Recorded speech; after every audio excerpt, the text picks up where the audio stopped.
Hello everyone, and welcome to the Fictional Vortex. So we are back with an interesting movie on what if Naruto was trained by Sith Emperor and became the Dark God of Star Wars. But before we start, I just want to remind you to please subscribe to my channel and hit the like button if you enjoy my content. Let's start the story. Chapter 1. The Confluence of Fates. The acrid smell of blood filled Naruto's nostrils as he stared down Madara Uchiha across the devastated battlefield. Bodies of fallen shinobi littered the scorched earth, their sacrifices marking each failed attempt to stop the legendary Uchiha. Wind whipped through Naruto's tattered orange and black jacket, carrying the metallic scent of war and the ash of destroyed forests. "You still stand, child." Madara's voice carried easily across the battlefield, tinged with genuine curiosity rather than mockery. "After everything, you refuse to accept inevitability." Naruto's chest heaved, high. Reserves dangerously low despite the Nine Tails chakra flowing through his system. The golden energy flickered around him like flames threatening to extinguish. Behind him, Sakura worked desperately to stabilize Sasuke, whose last attack had left him unconscious and bleeding. Kakashi lay motionless nearby, his Sharingan exhausted beyond safe limits. "I don't give a damn about your inevitability," Naruto growled, forming a hand seal. Shadow clones burst into existence beside him, each bearing the same determined expression, each sharing his diminishing reserves. "As long as I breathe, I'll protect them." Madara's ringed eyes narrowed. Admirable. Pointless, but admirable. The ancient Uchiha moved with impossible speed, dispersing 3 clones before they could react.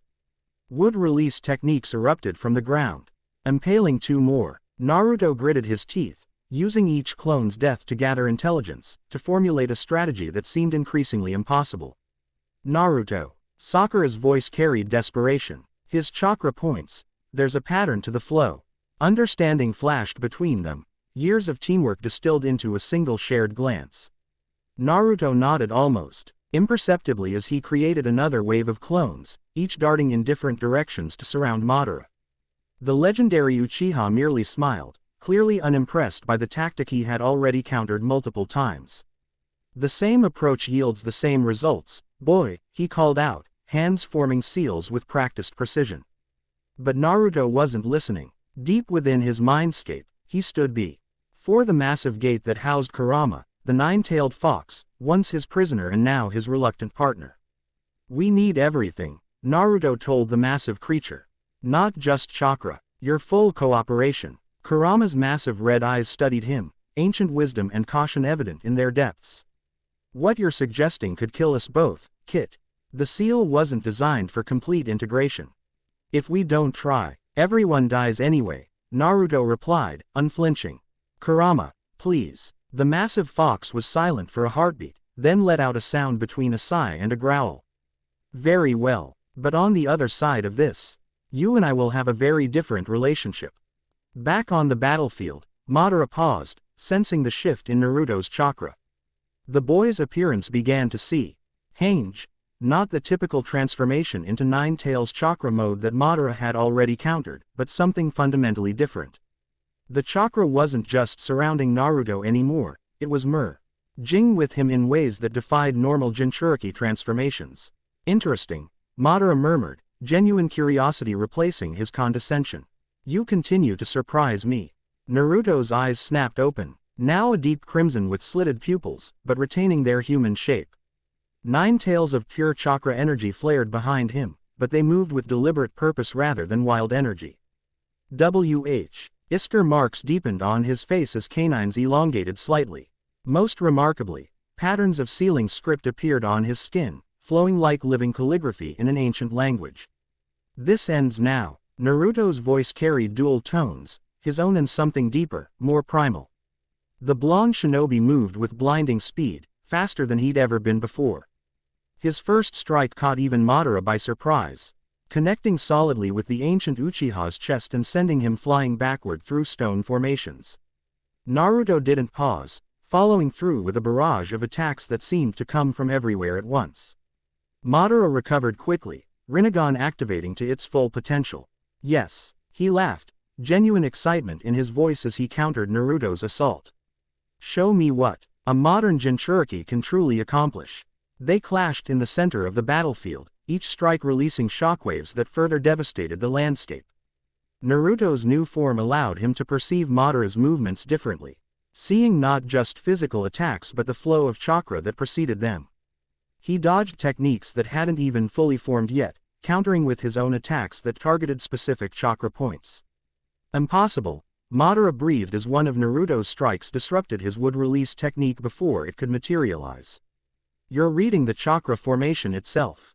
Naruto didn't waste breath responding. Inside, he and Kurama worked in perfect synchronicity, their consciousnesses no longer separate entities but a merged awareness with shared purpose.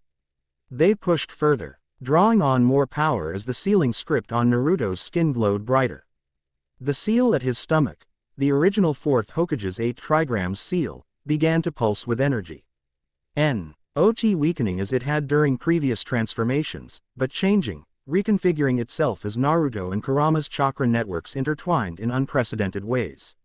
Naruto! Sakura's warning shout barely registered as Naruto dodged a massive fireball from Madara.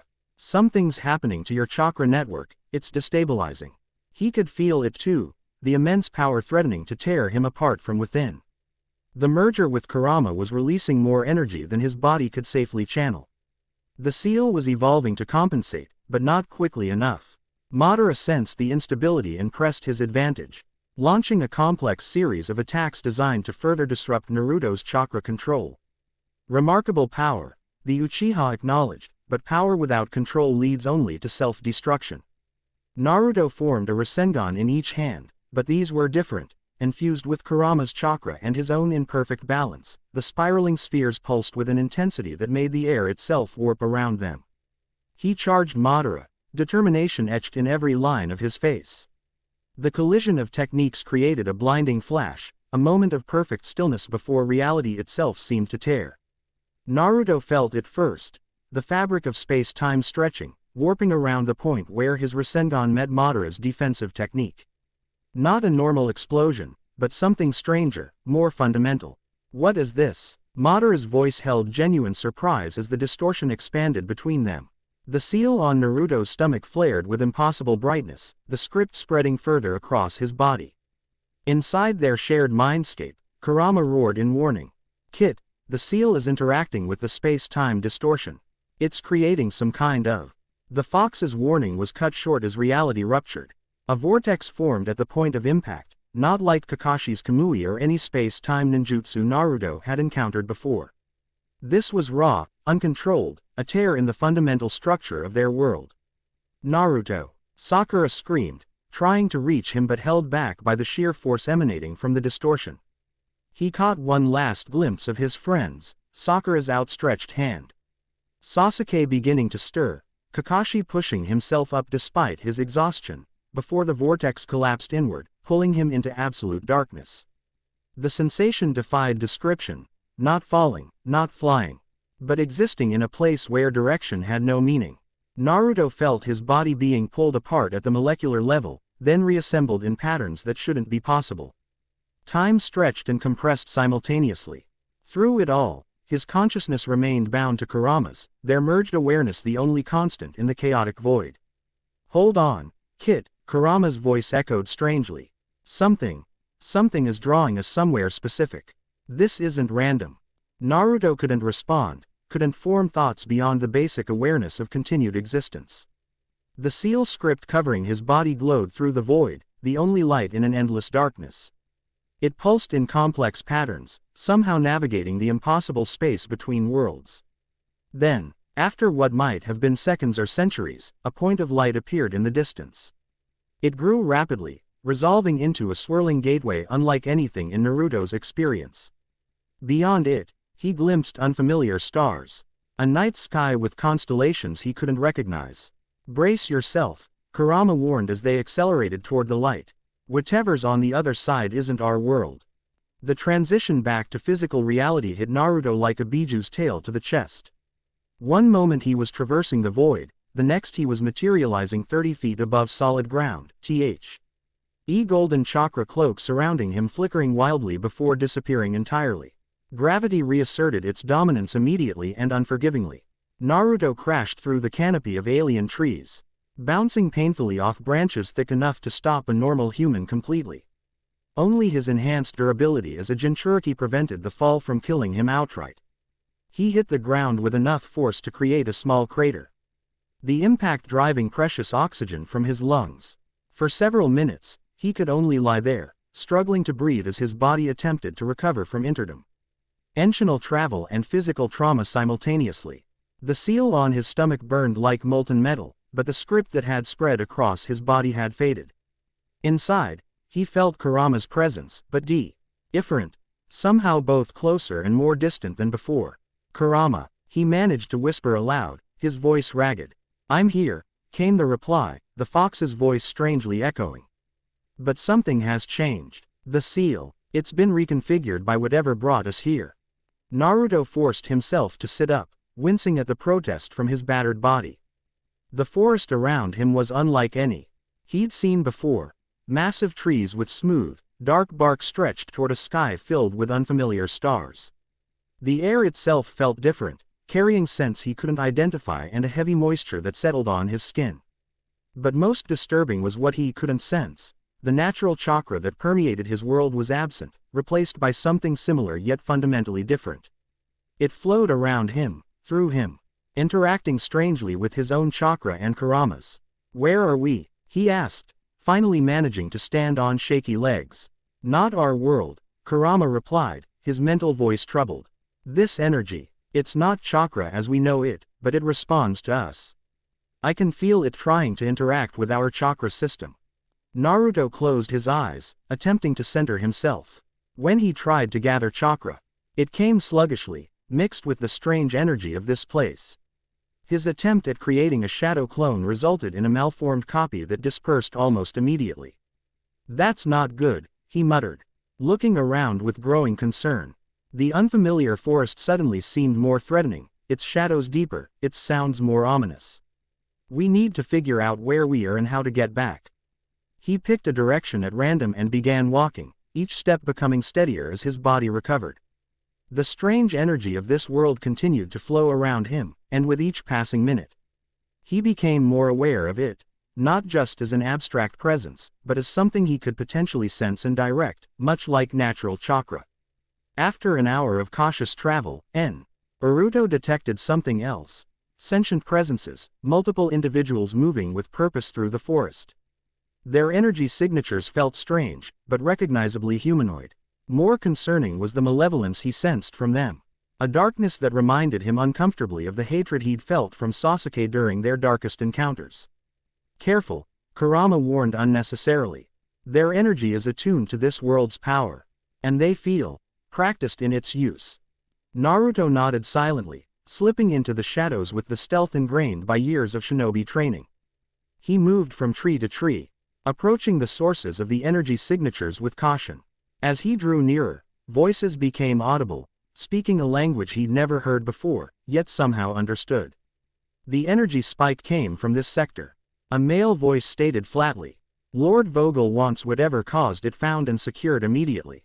"Probably just another force artifact," replied a female voice, bored and dismissive. "This planet is littered with them." This was different, the first voice insisted.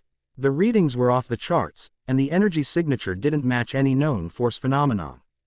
Naruto crept closer, finally catching sight of the speakers. His eyes widened in shock. 4 figures moved through the forest below his position, but they weren't like any humans he'd encountered. 2 appeared mostly human but wore strange armor of a design he'd never seen, with glowing elements that suggested advanced technology. 1 had skin the color of dried blood and small horn-like protrusions on their head. The 4th was the most alien, tall and thin with gray skin and facial features that seemed almost skeletal. They carried weapons unlike anything in Naruto's world, not swords or kunai, but devices that hummed with energy and emitted an occasional spark of light. Most disturbing was the dark energy that surrounded them all, especially concentrated around cylindrical objects hanging from their belts. "Their chakra, or whatever it is, feels corrupted," Kurama observed. "Similar to the hatred that consumed Sasuke, but more controlled, deliberate. These beings cultivate darkness." One of the human-looking figures suddenly stopped, head tilting as if listening to something. "There's someone nearby," he said, hand moving to the cylindrical device at his belt. I sense confusion, disorientation, and power. Significant power.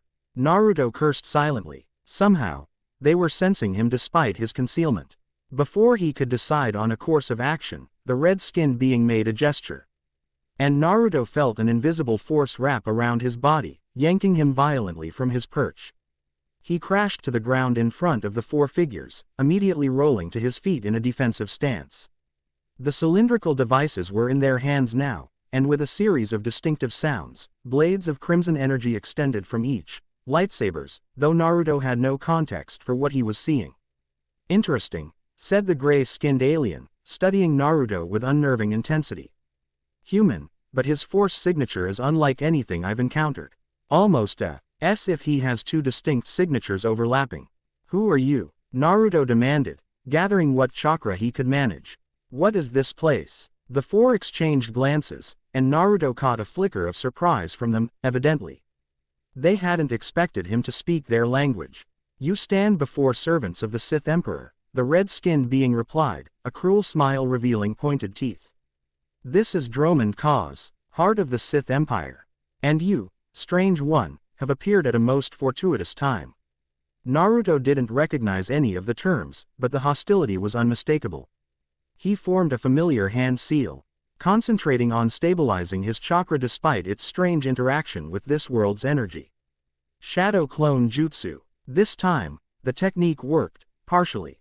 Instead of the dozens of clones he'd intended to create, only 3 materialized beside him, and even they seemed less substantial than usual. Still, it was enough to cause visible surprise among his opponents. Fascinating, the gray-skinned alien murmured. Some form of force illusion. No, they have presence in the force. Actual duplicates. Doesn't matter what trick he's using, one of the humans growled, twirling his lightsaber. Lord Vogel wants him brought in. Dead or alive. The four attacked simultaneously, moving with preternatural speed. Naruto and his clones scattered, evading the first assault. One clone wasn't quick enough. The crimson blade passing through its shoulder. Instead of the clean bisection the attacker clearly expected, the clone's form warped around the energy blade before popping out of existence. Naruto felt the clone's brief experience with the weapon, intense heat and a strange disruption of his chakra where the blade made contact. These weren't physical weapons, but focused energy of some kind. The remaining clones engaged the attackers, using taijutsu to avoid the deadly blades. Naruto himself focused on the gray-skinned alien, who seemed to be the leader.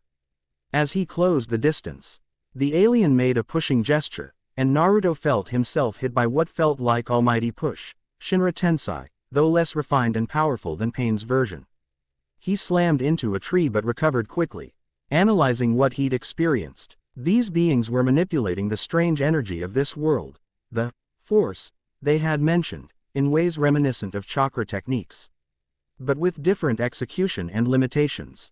Enough observation, Naruto muttered, reaching for Kurama's power. The golden chakra cloak materialized around him, though it flickered unstably. Shot through with streaks of the local energy. The effect on his opponents was immediate. They all took involuntary steps back, the force of his transformed presence washing over them like a physical wave. By the Emperor, one whispered, genuine fear in his voice. Naruto didn't waste the advantage, launching himself at inhuman speed toward the nearest opponent.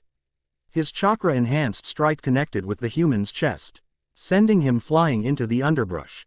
The red-skinned alien attempted to intercept, lightsaber slashing in a crimson arc, but Naruto phased through the attack using a technique similar to the fourth Hokage's, appearing behind his attacker and delivering a devastating kick. The remaining human and the gray-skinned alien coordinated their attack, one engaging Naruto directly while the other made complex gestures that resulted in lightning crackling from his fingertips. The electrical attack caught Naruto mid-dodge, pain lancing through his body as the foreign energy interacted chaotically with his chakra cloak. Their energy disrupts our connection, Kurama warned as the chakra cloak flickered more violently. We haven't fully adapted to this world yet. Naruto gritted his teeth, pushing through the pain. He formed a Rasengan in his right hand, the spiraling sphere of chakra drawing visible surprise from his remaining opponents. Before he could strike, however, Both of his clones dispelled simultaneously, overwhelmed by their opponents who had recovered more quickly than expected.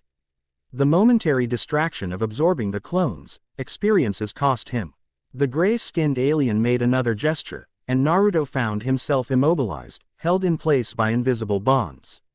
It wasn't like any restraining technique he knew, not physical bindings or chakra suppression. But the alien energy of this world wrapped around him, constraining not just his body but his very connection to his own chakra. Impressive resistance, the alien said, roaching cautiously as Naruto struggled against the invisible force. But futile. Your power is unfocused, untrained in the ways of the force. The golden cloak flickered once more before dissipating completely, leaving Naruto vulnerable. The other attackers recovered, surrounding him with their weapons raised. The human he'd struck first limped into view, rage contorting his features. We should kill him now, he spat, raising his lightsaber. He's too dangerous to transport. No, the gray-skinned alien's voice carried absolute authority. Lord Vogel was explicit. This one's power is unprecedented. The Emperor will want to study him personally. Naruto renewed his struggles as they closed in, reaching desperately for Kurama's chakra, but the alien force restraining him seemed to tighten with each attempt. The last thing he saw was the hilt of a lightsaber swinging toward his temple, then darkness claimed him. Consciousness returned slowly, painfully. Naruto became aware first of the cold metal surface beneath him, then of the restraints binding his limbs. His head throbbed where the lightsaber hilt had struck him, and his chakra felt distant, suppressed by something external. Finally awake, Kurama's voice rumbled in his mind, strained but present. They've been prodding at us for hours. Some kind of examination. Naruto's eyes flickered open, immediately assaulted by harsh artificial light. He was in a sterile room of metal and glass, strapped to an angled table that held him in a semi-upright position. Various devices surrounded him, some attached to his body via sensors. Others hovering nearby, emitting soft beeps and occasional flashes. A woman stood with her back to him, studying readouts on a translucent screen that seemed to float in midair. She wore a form-fitting uniform of deep gray, and her blue-black hair was pulled into a severe knot at the nape of her neck. Most striking was her skin, a deep blue color that no human in Naruto's world possessed. Interesting, she murmured to herself, manipulating the floating data with precise gestures. The energy patterns don't match any known force tradition, almost as if it's evolved independently, without connection to the conventional force paradigm. Who are you? Naruto's voice came out raspy, his throat dry from disuse. What have you done to me? The woman turned, revealing striking red eyes set in a face of aristocratic beauty. Her expression remained clinical, assessing him with detached curiosity rather than hostility or compassion. You're awake. Good. She approached, checking one of the sensors attached to his temple. I am Saravidos, Imperial Intelligence. And I haven't done anything to you beyond basic medical treatment and energy pattern analysis. The rester, ain'ts and suppression field are simply precautions, given your demonstrated abilities. Naruto tested the restraints.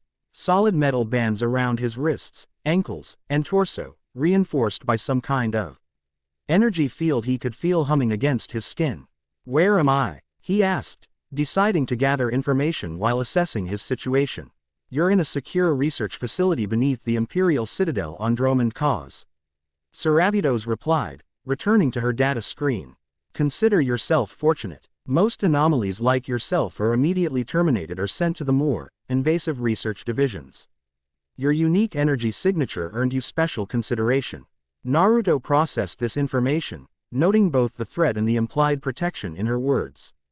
And what happens now? Now, a thin smile curved her blue lips. Now you meet Lord Vogel, who will determine whether you're worth the Emperor's personal attention. As if summoned by her words, a door slid open with a soft hiss. A tall human male entered, clad in elaborate black robes with red accents. His face was pale, with dark veins visible beneath the skin around his eyes, which glowed a sickly yellow-red. Power emanated from him, dark, controlled, but immense, reminding Naruto uncomfortably of facing Orochimaru. Lord Vogel, Saravidos acknowledged, inclining her head slightly. The subject is conscious and communicative. The man approached Naruto slowly, studying him with unsettling intensity. So this is what caused the disturbance. physically unremarkable, yet your presence in the Force. He trailed off, making a gesture that sent an uncomfortable probe of energy washing over Naruto. Fascinating. Two distinct signatures intertwined. Naruto met the man's gaze defiantly. I don't know what this Force is that everyone keeps mentioning, but where I come from, it's rude to poke at people with your chakra without permission. Chakra, Lord Vogel repeated, interest visibly piqued. Is that what you call your energy? Interesting terminology. It suggests a completely different conceptual framework. He turned to Saravidos. The report mentioned he created duplicates of himself. Solely. Duplicates with their own Force presence.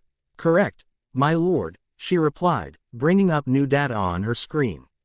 The energy patterns suggest a splitting and replication process unlike any Force technique in the archives. Not illusions, not traditional battle meditation projections, actual temporary duplicates. Lord Vogel's attention returned to Naruto. Where do you come from, boy? What world has developed such techniques in isolation from the Empire and Republic alike? Naruto considered his options. These people clearly had no knowledge of the elemental nations or the shinobi world. Whatever had happened during his battle with Madara had sent him somewhere far beyond any known land. I'm from Konohagakure, he finally said, seeing no reason to hide this basic information. The village hidden in the leaves. In the land of fire. Not that I expect you to know it. Correct, I do not. Vogel stepped closer, eyes narrowing. And how did you come to appear suddenly on Droman Cause? With enough power to register on sensors throughout the sector. I was fighting a war, Naruto replied honestly. A technique collision created some kind of tear in reality. Next thing I knew, I was falling through your forest. Interdimensional transit, Saravidos suggested, fingers flying over her console. There are theoretical models in the ancient Sith texts, but no documented successful applications. Perhaps, Vogel murmured, studying Naruto with renewed interest. Or perhaps something else entirely. He made another gesture, and Naruto felt the invasive energy probe again, stronger this time. Attempting to penetrate his mental defenses. Inside his mindscape, Kurama growled. He's trying to access your memories. I can block him, but it's taking effort with these restraints limiting us. Naruto reinforced his mental barriers, techniques learned during his training with Jiraiya and perfected during the war coming into play. Vogel's expression shifted to surprise, grudging respect as his probe met solid resistance. Impressive mental shields for one so young, he commented, ceasing the attempt. Most beings fold instantly under such pressure. I've had practice, Naruto replied grimly.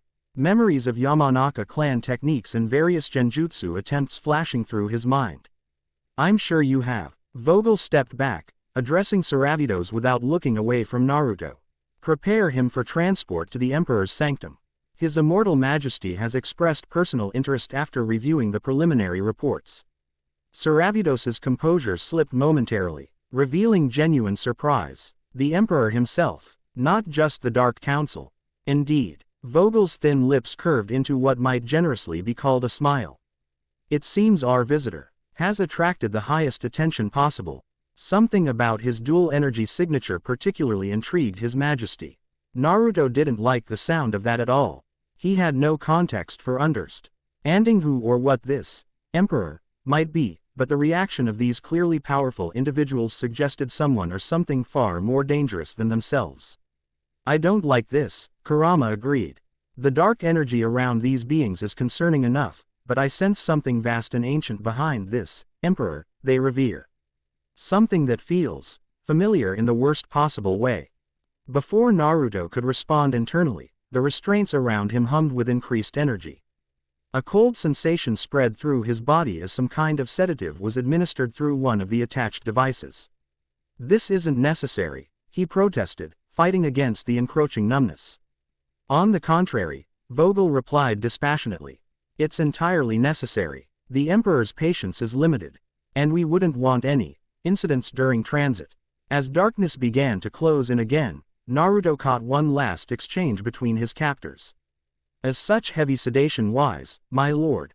Saravidos asked, her tone carefully neutral. The interaction between the suppressants and his unique energy could have unpredictable effects. Your concern is noted, intelligence officer, Vogel replied coldly. But the risk of this one fully accessing his powers during transport far outweighs any potential complications from the sedatives. The Reclamation Service team described abilities Hat could prove problematic in close quarters. Saravitos inclined her head in acknowledgement, but her red eyes flickered to Naruto's face with what might have been a trace of genuine scientific curiosity before the darkness claimed him completely. Dreams and memories flowed together in Naruto's sedated state, Konoha's streets merging with alien landscapes, familiar faces blurring with the strange beings he'd encountered on this world. Through it all ran currents of the strange energy, the force, that permeated this reality, interacting with his chakra in ways that created ripples through his unconscious mind. He stood before Kurama's cage, but the seal was different, the familiar design overlaid with unfamiliar patterns that pulsed with power. The Nine Tails himself seemed altered, his chakra intermingling with tendrils of the alien energy. Our situation grows more complex, Kurama rumbled, massive tails swaying behind him. This world's energy is infiltrating our own system, changing how our chakra functions. And these beings, these Sith, recognize your potential in ways the villagers back home never did. That doesn't make them allies, Naruto countered, pacing before the cage. I can feel their intentions. They want to use me, study me, maybe even dissect me to understand how I work. Of course, Kurama agreed. But there may be opportunity here as well as danger. We need information, understanding of this world and its powers, if we're ever to find a way home. If there is a way home, Naruto murmured, the thought settling heavily on him. The interdimensional tear had been an accident, a 1 in a million confluence of factors he could barely understand, let alone recreate. Focus on survival first, Kurama advised. Adaptation second. Then we can worry about finding a path back to our world. The dreamscape shifted, and suddenly Naruto found himself standing in an endless void filled with stars, facing a hooded figure of immense presence. Though he couldn't see the figure's face beneath the hood, he felt its attention on him like a physical weight, ancient, calculating, and immeasurably powerful. Curious, the figure spoke, its voice echoing strangely as if coming from everywhere and nowhere simultaneously. A being of pure potential, untainted by Jedi dogma or Sith tradition, yet powerful in ways neither fully comprehends. Who are you? Naruto demanded, instinctively gathering chakra for defense. The figure made no move to attack, merely observing as the golden energy surrounded Naruto. I am many things to many beings. Emperor to some, God to others, ancient enemy or prophesied savior, depending on which histories you read. A chuckle emerged from beneath the hood, devoid of warmth. But to you, I could be something else entirely, teacher, perhaps, or instrument of your true potential. Naruto maintained his defensive stance. You're the emperor they mentioned. Indeed. The figure moved closer without seeming to take a step, suddenly within arm's reach. And you are something I have not encountered in many centuries, a genuine surprise. Do you know how rare that is, for one who has lived millennia? Before Naruto could respond, the figure reached out, a pale hand emerging from voluminous sleeves. The moment those fingers touched his forehead, pain exploded behind Naruto's eyes, not physical pain but something deeper. As if the very foundations of his mind were being examined. Memories flashed before him, his childhood, academy days, Team 7, training with Jiraiya, battles with Akatsuki. The war, all laid bare before this entity's scrutiny. He fought against the intrusion, but in this dream state, his defenses were weakened. He felt Kurama's presence surge forward, attempting to shield him, only to be casually pushed aside by the Emperor's overwhelming power. Fascinating, the Emperor murmured. A world where this chakra evolved along different lines than the Force, yet accomplishes many of the same functions. And you, a container for a being of immense power, gradually merging with it rather than being consumed. Yes, I see great potential here. The invasion ceased as suddenly as it had begun, leaving Naruto mentally reeling. The Emperor stepped back, hood still concealing most of his features, though Naruto caught a glimpse of pale skin and eyes that glowed with unnatural intensity. When you awaken, the Emperor said, you will find yourself in my sanctum. There, we will begin to explore what you truly are, and what you might become. The figure began to fade, the starfield dimming around them. Rest well, Naruto Uzumaki. Your education begins soon. Consciousness returned abruptly, Naruto's eyes snapping open as he gasped for breath. The dream, if it had been merely a dream, left him disoriented, the Emperor's presence still lingering at the edges of his awareness. He found himself in a circular chamber of dark stone, illuminated by crimson lighting that cast everything in bloody hues. The restraint table from the research facility was gone, replaced by a simple platform in the center of the room where he now lay. No visible restraints bound him, but when he attempted to move, he discovered a different kind of confinement. His body felt leaden, chakra pathways sluggish and unresponsive. Not completely blocked, but muted, as if wrapped in layers of dampening material. Drug aftereffects, Kurama supplied, his mental voice clearer than before. And some kind of force technique suppressing our energy. I'm working on neutralizing both, but it will take time. Naruto managed to push himself into a sitting position, taking in his surroundings more carefully. The chamber was large, its high ceiling lost in shadows.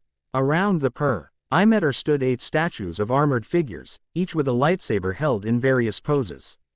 Between them, arcane symbols were carved into the stone, pulsing faintly with the same dark energy he'd sensed from his captors. The ancient Sith lords, came a voice from behind him, familiar, the same voice from his dream. My predecessors, though few understood power as I have come to know it. Naruto turned sharply, finding a robed figure seated upon an ornate throne on a raised dais. Though the lighting was dim, he could now see the Emperor clearly, a human-appearing male of indeterminate age, SK. Impaled to the point of translucence with dark veins visible beneath. Eyes that glowed yellow-red regarded him with clinical interest. The dream, Naruto said, forcing himself to stand despite his body's protest. That was really you. A simple matter of force connection, the Emperor replied dismissively. Your mental defenses are impressive for an untrained mind, but inadequate against one of my experience. Naruto took a cautious step toward the throne, testing both his own condition and the Emperor's reaction. When no restraint was forthcoming, he took another. Why am I here? He demanded. What do you want from me? The Emperor's thin lips curved in what might have been amusement. Direct. I appreciate that quality. He gestured to the chamber around them. You are here because you represent something unique, a convergence of energies I have not encountered in all my studies of the Force. As for what I want, he leaned forward slightly. I want to understand what you are, how you came to be, and what potential you represent. I'm not a lab specimen, Naruto growled, feeling Kurama's anger mingling with his own. No, the Emperor agreed easily. You are far more valuable.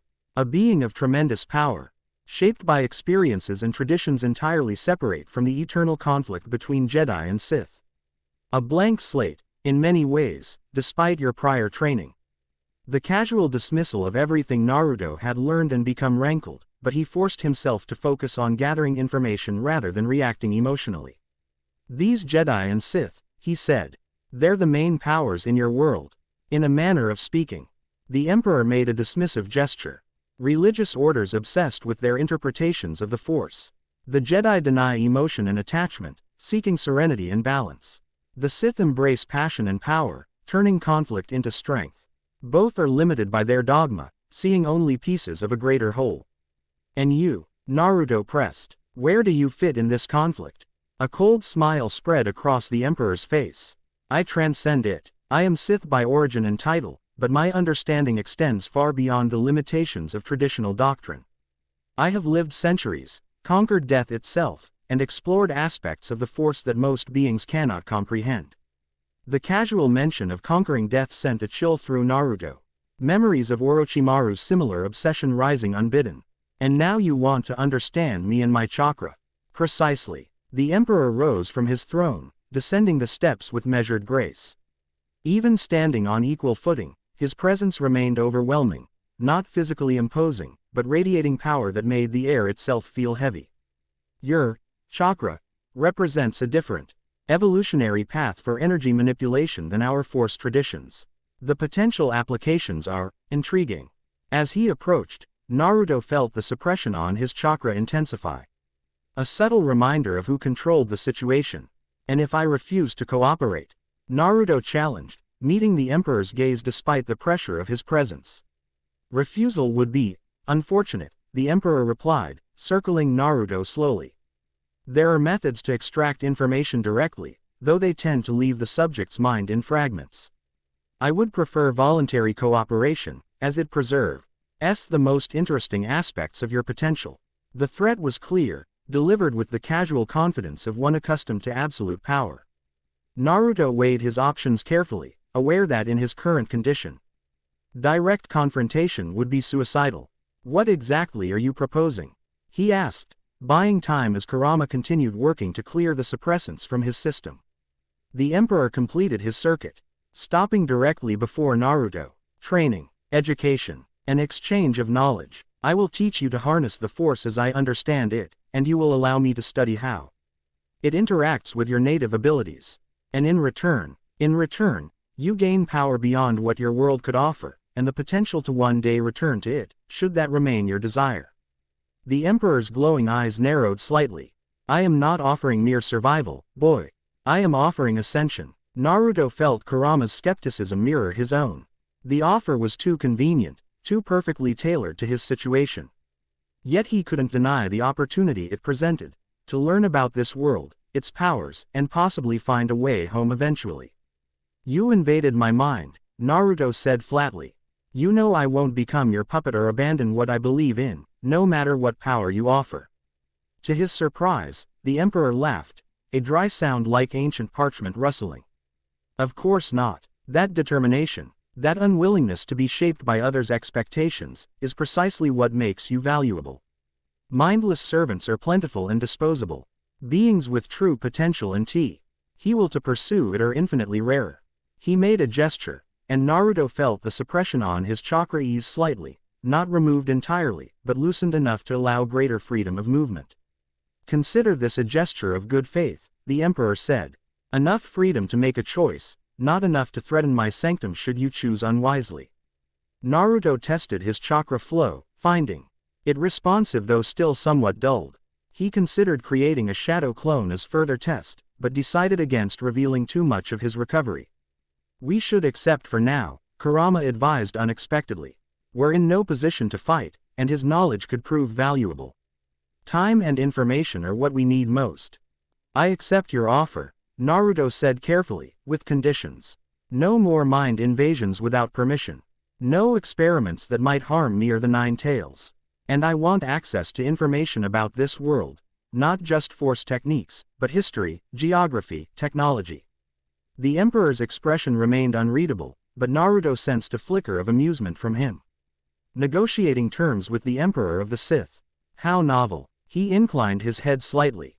Your conditions are acceptable, with the understanding that certain knowledge is restricted even among my highest disciples. You will earn access to deeper secrets through demonstration of both ability and loyalty. Fair enough, Naruto agreed, knowing that gathering restricted information would simply require more creative methods. Then we have an arrangement. The Emperor turned, gesturing for Naruto to follow as he ascended the dais again. Your training begins immediately. The first lesson is perhaps the most important, understanding what the Force truly is, beyond the simplistic interpretations of Jedi and Sith alike. Naruto followed cautiously, hyper-aware of his surroundings and the subtle shifts in the Emperor's energy.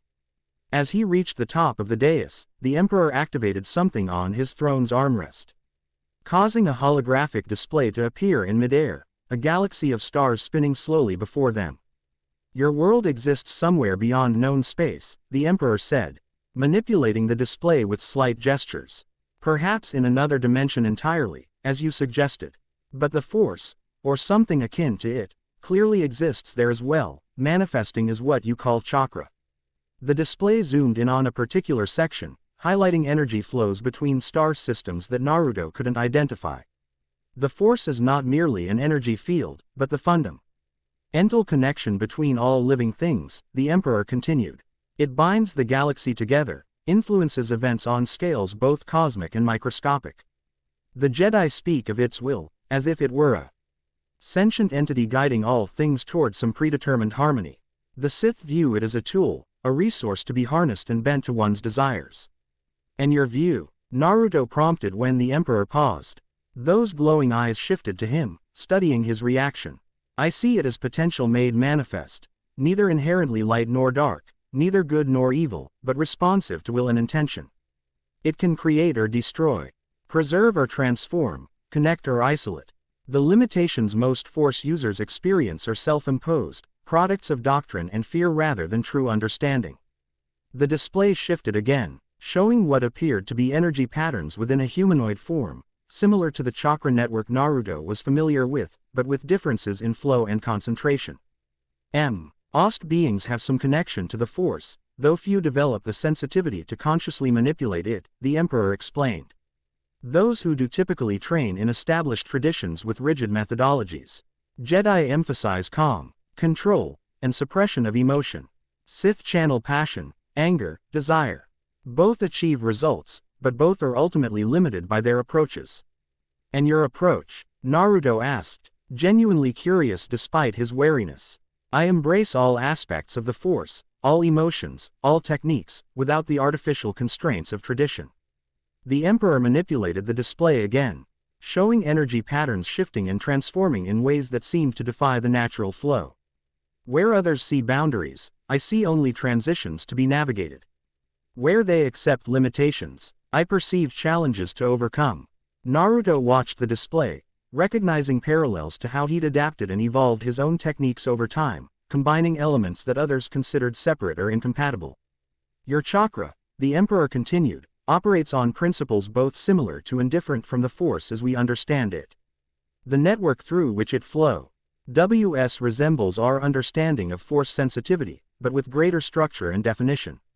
And the being sealed within you, this, 9 tails, represents a concentration of energy unlike anything in our traditions. The display shifted to a crude approximation of Naruto's chakra system, highlighting the seal on his abdomen and the unique flow patterns created by his connection to Kurama. How do you know so much already? Naruto asked, unsettled by the detailed analysis.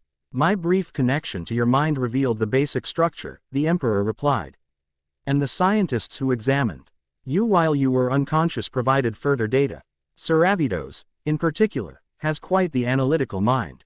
Naruto recalled the blue-skinned woman with the red eyes who had been studying him in the research facility. She seemed less aggressive than the others. Intelligence officers often are, the Emperor said dismissively.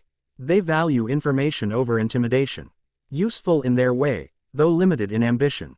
He deactivated the display with a gesture. But we digress. Your first practical lesson begins now. I want you to close your eyes and extend your senses, not as you would in your world, but allowing the force of this reality to guide your perception. Despite his misgivings, Naruto complied, closing his eyes and attempting to sense his surroundings. Initially, he instinctively reached for chakra, feeling the familiar energy respond sluggishly under the lingering suppression. No, the Emperor's voice came sharp and clear.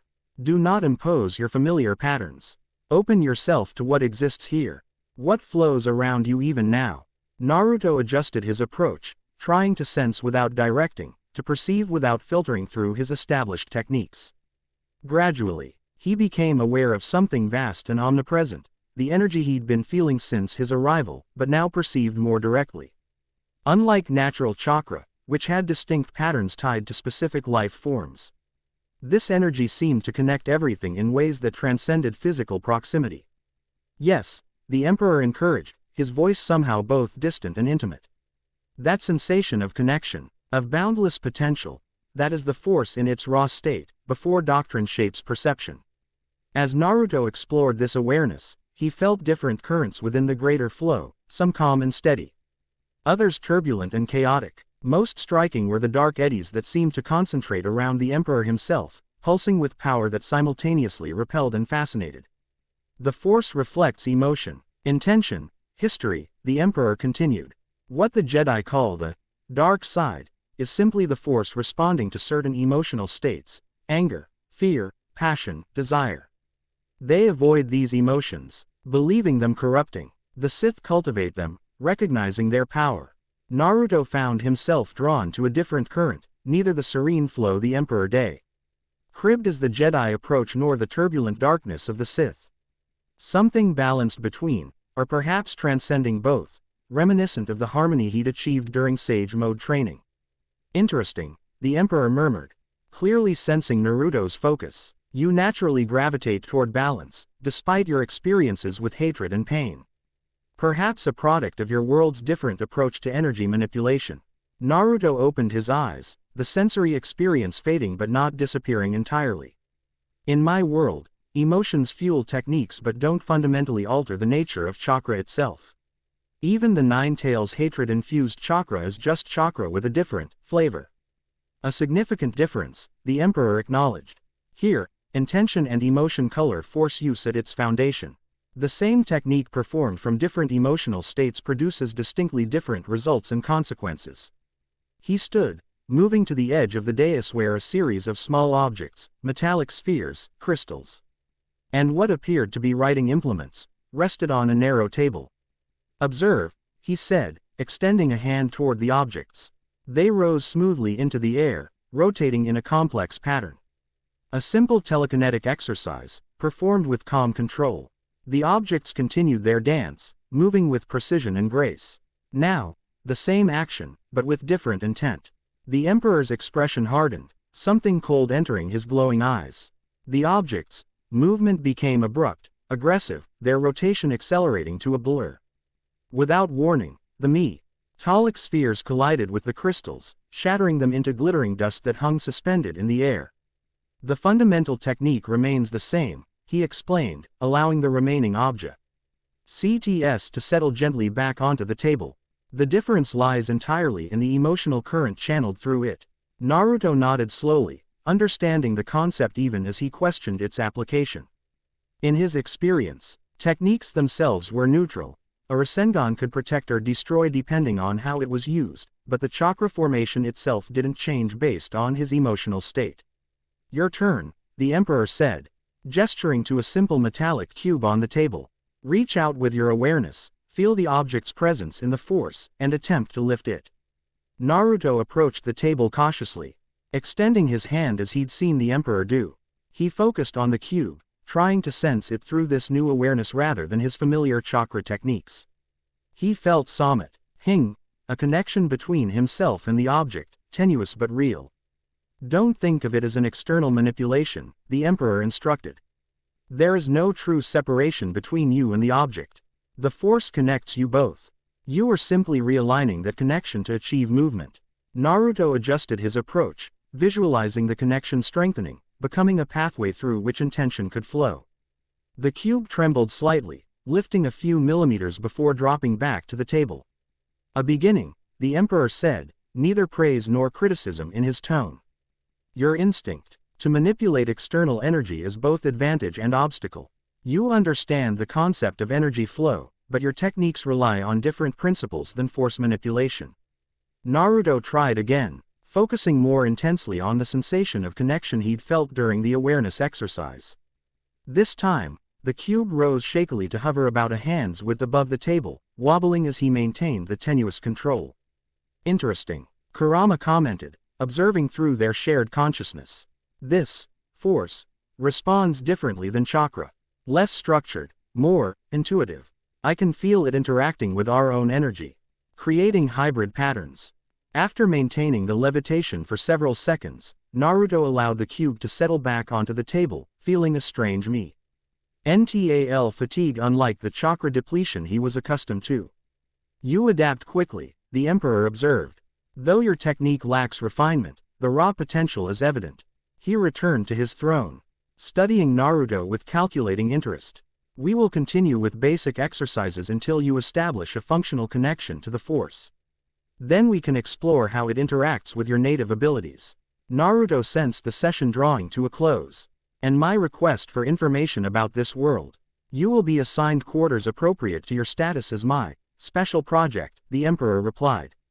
There you will find access to approved historical and cultural data, as well as basic instruction in technology and navigation. Saravidos will serve as your handler for such matters, as her analytical approach suits educational purposes. The door to the chamber slid open, revealing the blue-skinned woman waiting in the corridor beyond.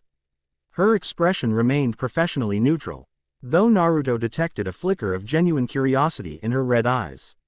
A productive beginning, the Emperor concluded. Return tomorrow at the same hour for your next lesson. In the meantime, familiarize yourself with the fundamentals of our galaxy. Knowledge provides context for power. Naruto inclined his head slightly, not a bow of submission, but acknowledgement of the temporary arrangement. As he turned to follow Sarabidos, the Emperor's voice stopped him once more. One final observation, Naruto Uzumaki, he said, using Naruto's full name for the first time. The path you walk, in your world was shaped by others' expectations and prophecies. Here, you have the rare opportunity to define yourself anew, without the weight of predetermined destiny. Consider carefully what you wish to become in this second life you've been granted. The words followed Naruto as he left the chamber, echoing in his mind alongside Kurama's cautious rumbling. A new world, new powers, new abilities, and dangers beyond anything he'd encountered before. Whatever game the Emperor was playing, Naruto knew he was but a piece on the board for now. But pieces could gain their own momentum, make their own rules. If there was one thing Uzumaki Naruto had learned throughout his life, it was the power of defying expectations and rewriting supposed destinies. This strange new galaxy would be no different. As the door sealed behind him, cutting off the Emperor's oppressive presence, Naruto allowed himself a small, determined smile. Let the Sith Lord believe he was molding a new apprentice. Naruto would learn everything he could, gather allies where possible, and find his own path through this alien reality. The game had only just begun. Chapter 1 End Chapter 2, The Forge of Darkness. Lightning split the crimson sky of Droman Cause, illuminating the training grounds in harsh, staccato flashes. 6 months had passed since Naruto's arrival in this strange galaxy, each day more grueling than the last. Torrential rain pelted his skin as he faced 5 training droids simultaneously, their humming vibroblades slicing through the humid air with mechanical precision. Naruto moved like water, his body responding with instincts honed through both shinobi training and half a year of relentless Sith conditioning. He sidestepped the first droid's lunge, using its momentum to send it careening into another. As a third attacked from behind, he dropped into a roll, coming up with his hand extended. The Force responded to his call, not with the immediate precision of chakra, but with growing familiarity. The droid lifted from the ground and hurled backward into the training area's stone wall, components shattering upon impact. Sloppy, came a cold, aristocratic voice from beneath the shelter of a nearby pavilion.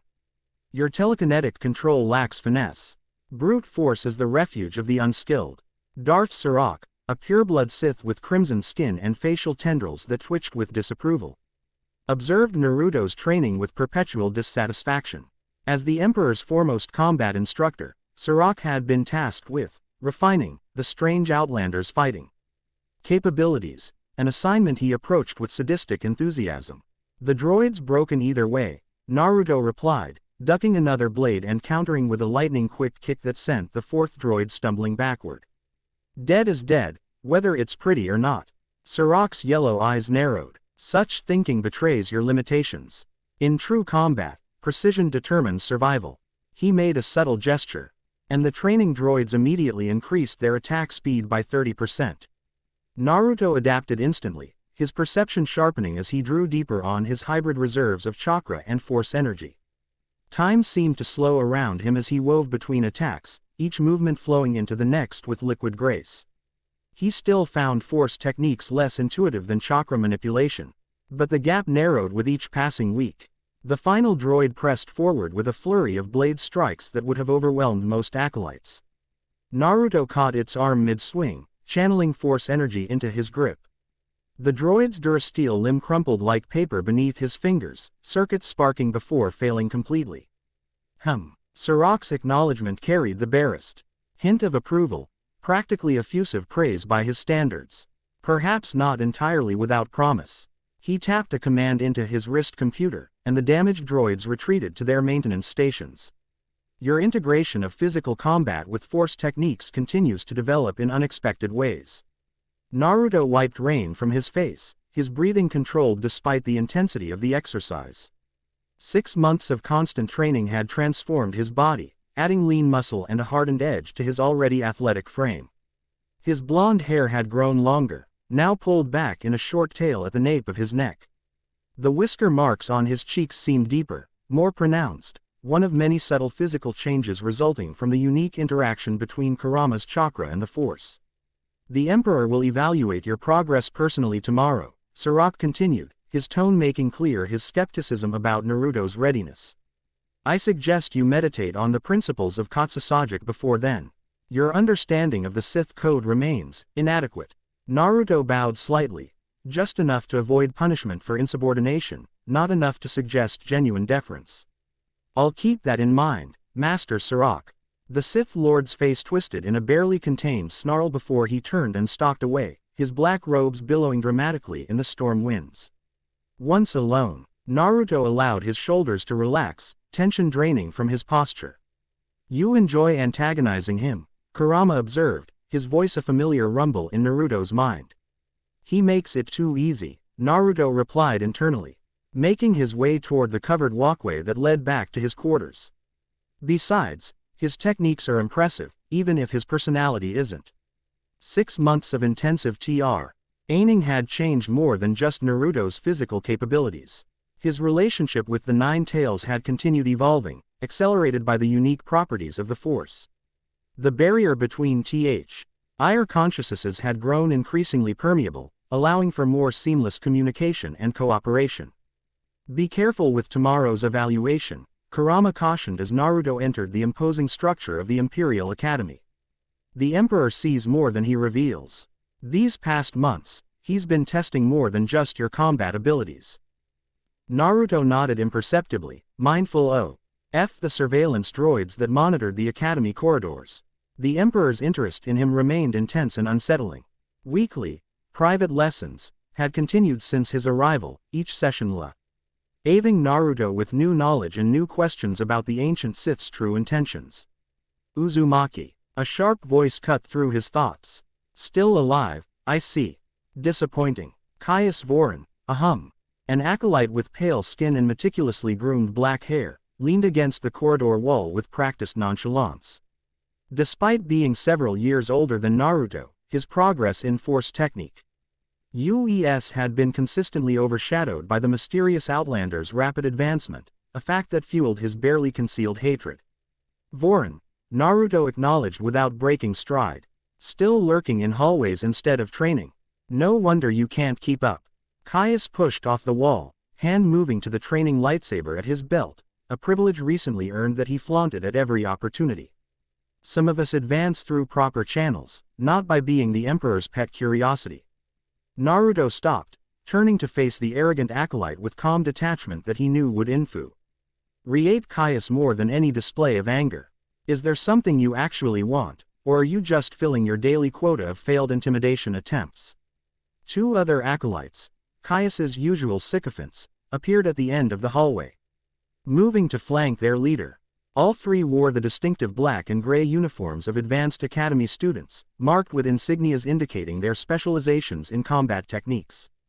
Perhaps I want to see if the rumors are true, Caius replied, his thin lips curving into a cruel smile.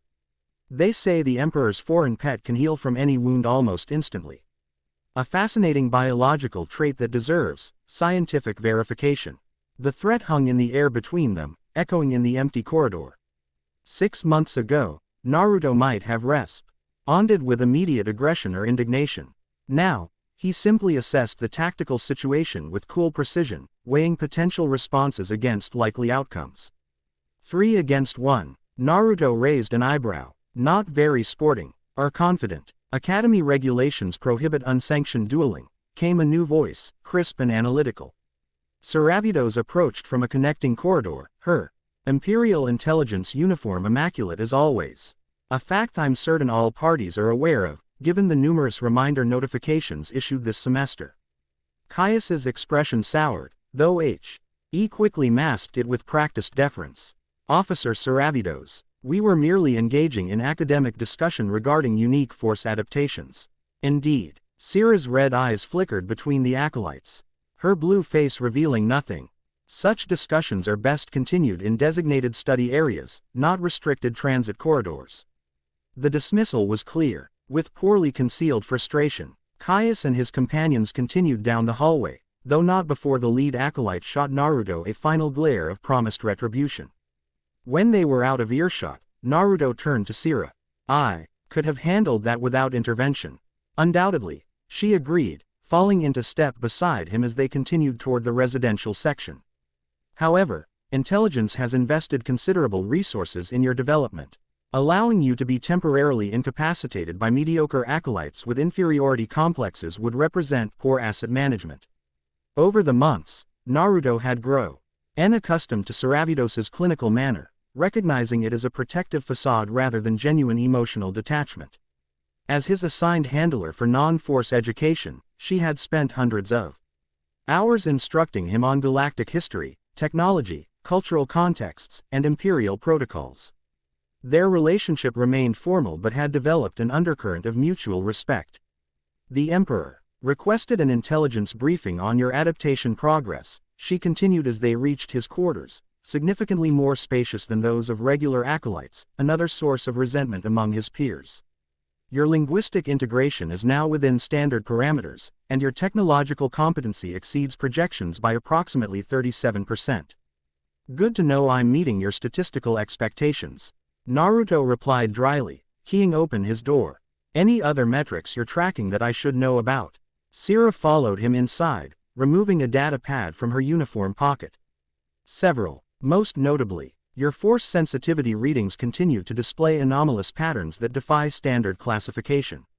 The energy you call chakra appears to be creating hybrid pathways that allow for more efficient force utilization in certain applications."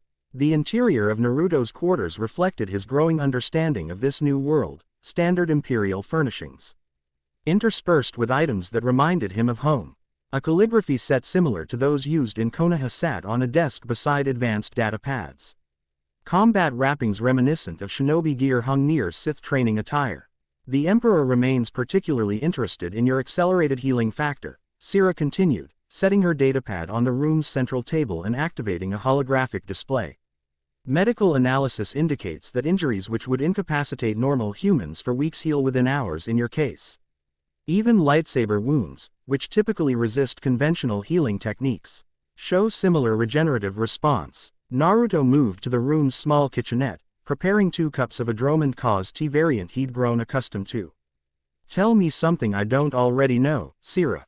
The Chiss woman accepted the offered cup with a slight nod of acknowledgement.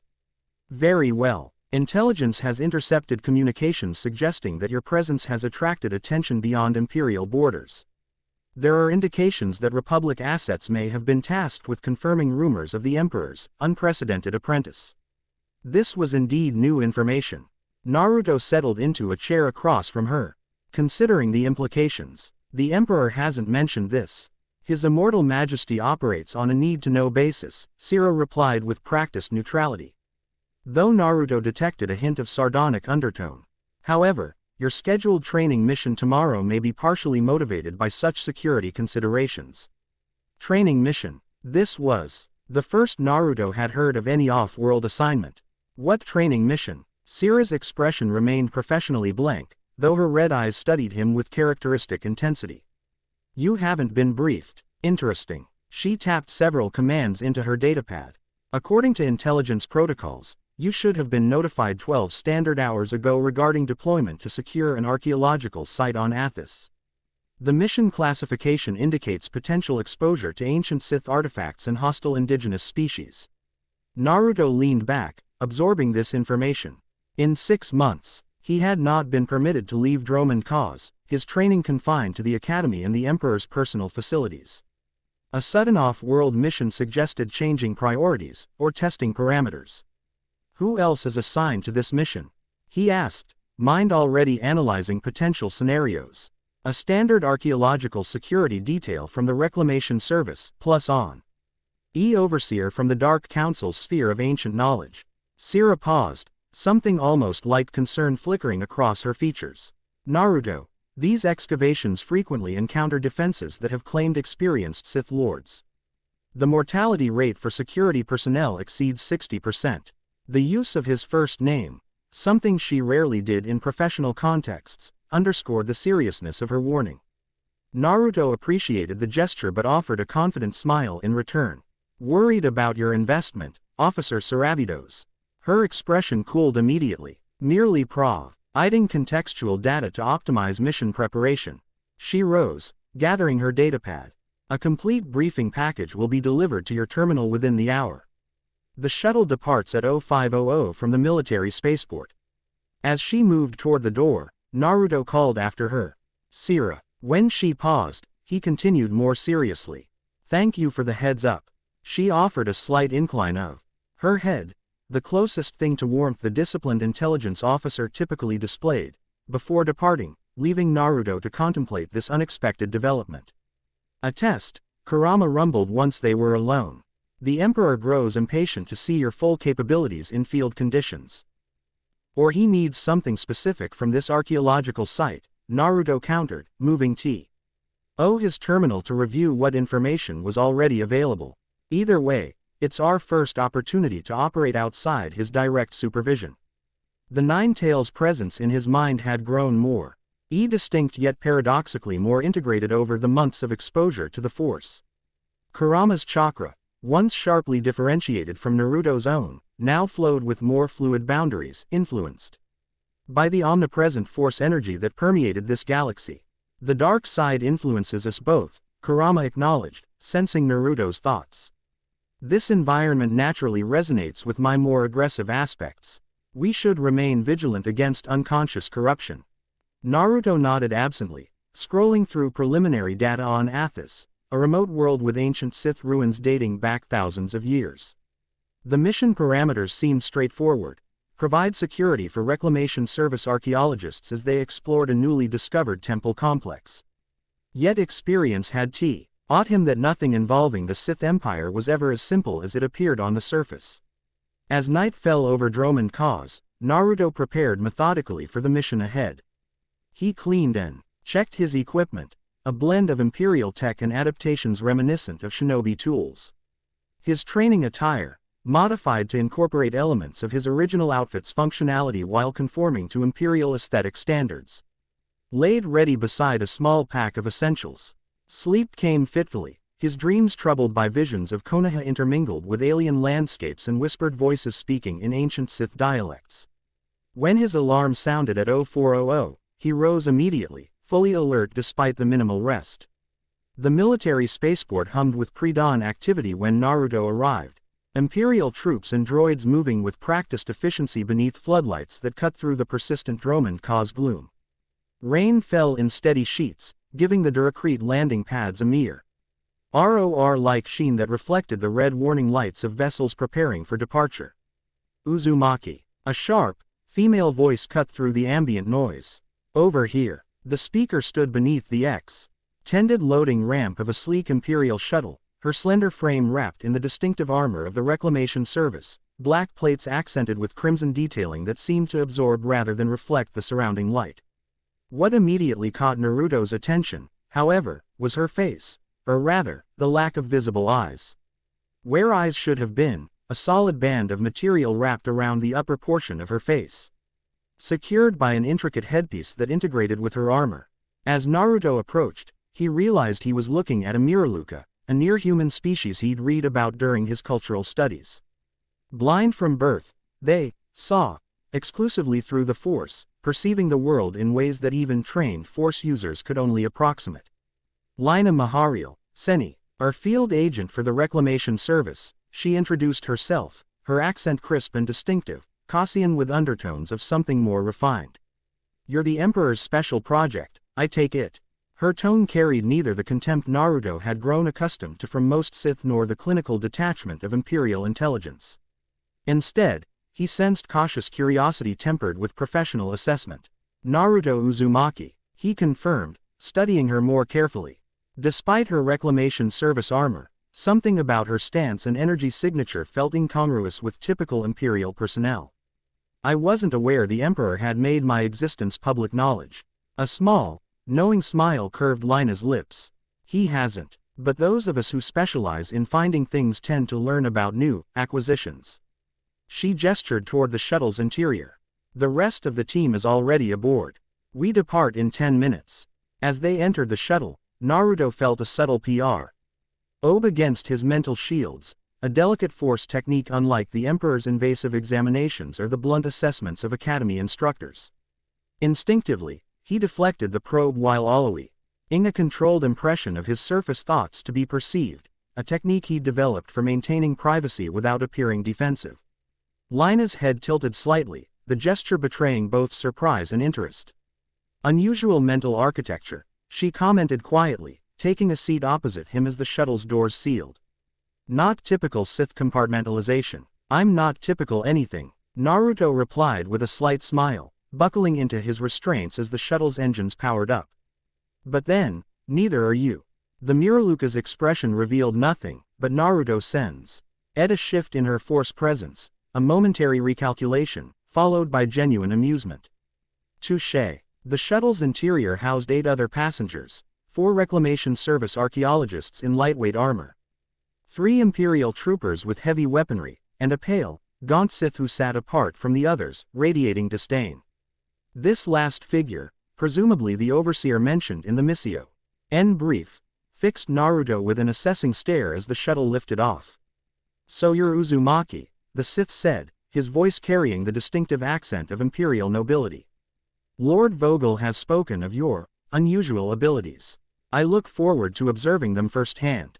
Lord Kale, Lina provided before Naruto could respond. Overseer for this expedition and liaison to the sphere of ancient knowledge. Kale's thin lips curved in what might generously be called a smile. Indeed, this temple complex potentially dates to the reign of Tulik Horde, a significant historical discovery, if confirmed. The Dark Council has expressed particular interest in any artifacts related to essence transfer or interdimensional manipulation. The specific reference to interdimensional techniques caught Naruto's attention immediately. This was no coincidence. The Emperor had clearly selected this mission with deliberate purpose related to Naruto's unique origins. The journey to Athos passed largely in silence after initial briefings. Naruto used the time to meditate, extending his senses into the Force as he'd been taught while simultaneously balancing his chakra flow, an increasingly complex exercise. The 2 energy systems continued their gradual integration. Something about this Muraluka interests you, Kurama observed privately. Her force signature is unusual, disciplined, yet not fully aligned with Sith methodologies. Naruto agreed silently. Lina Mahariel presented a fascinating contradiction, serving the Empire's archaeological division while emanating subtle traces of what he'd come to recognize as light side energy. During his studies, he'd learned that Muraluka as a species tended toward the Jedi Order more often than the Sith due to their intimate connection with the living Force. A Muraluka working for the Reclamation Service represented an interesting anomaly. The shuttle dropped out of hyperspace with a subtle shift in engine pitch, the violent swirls of faster than light travel resolving into the star-flecked blackness of normal space.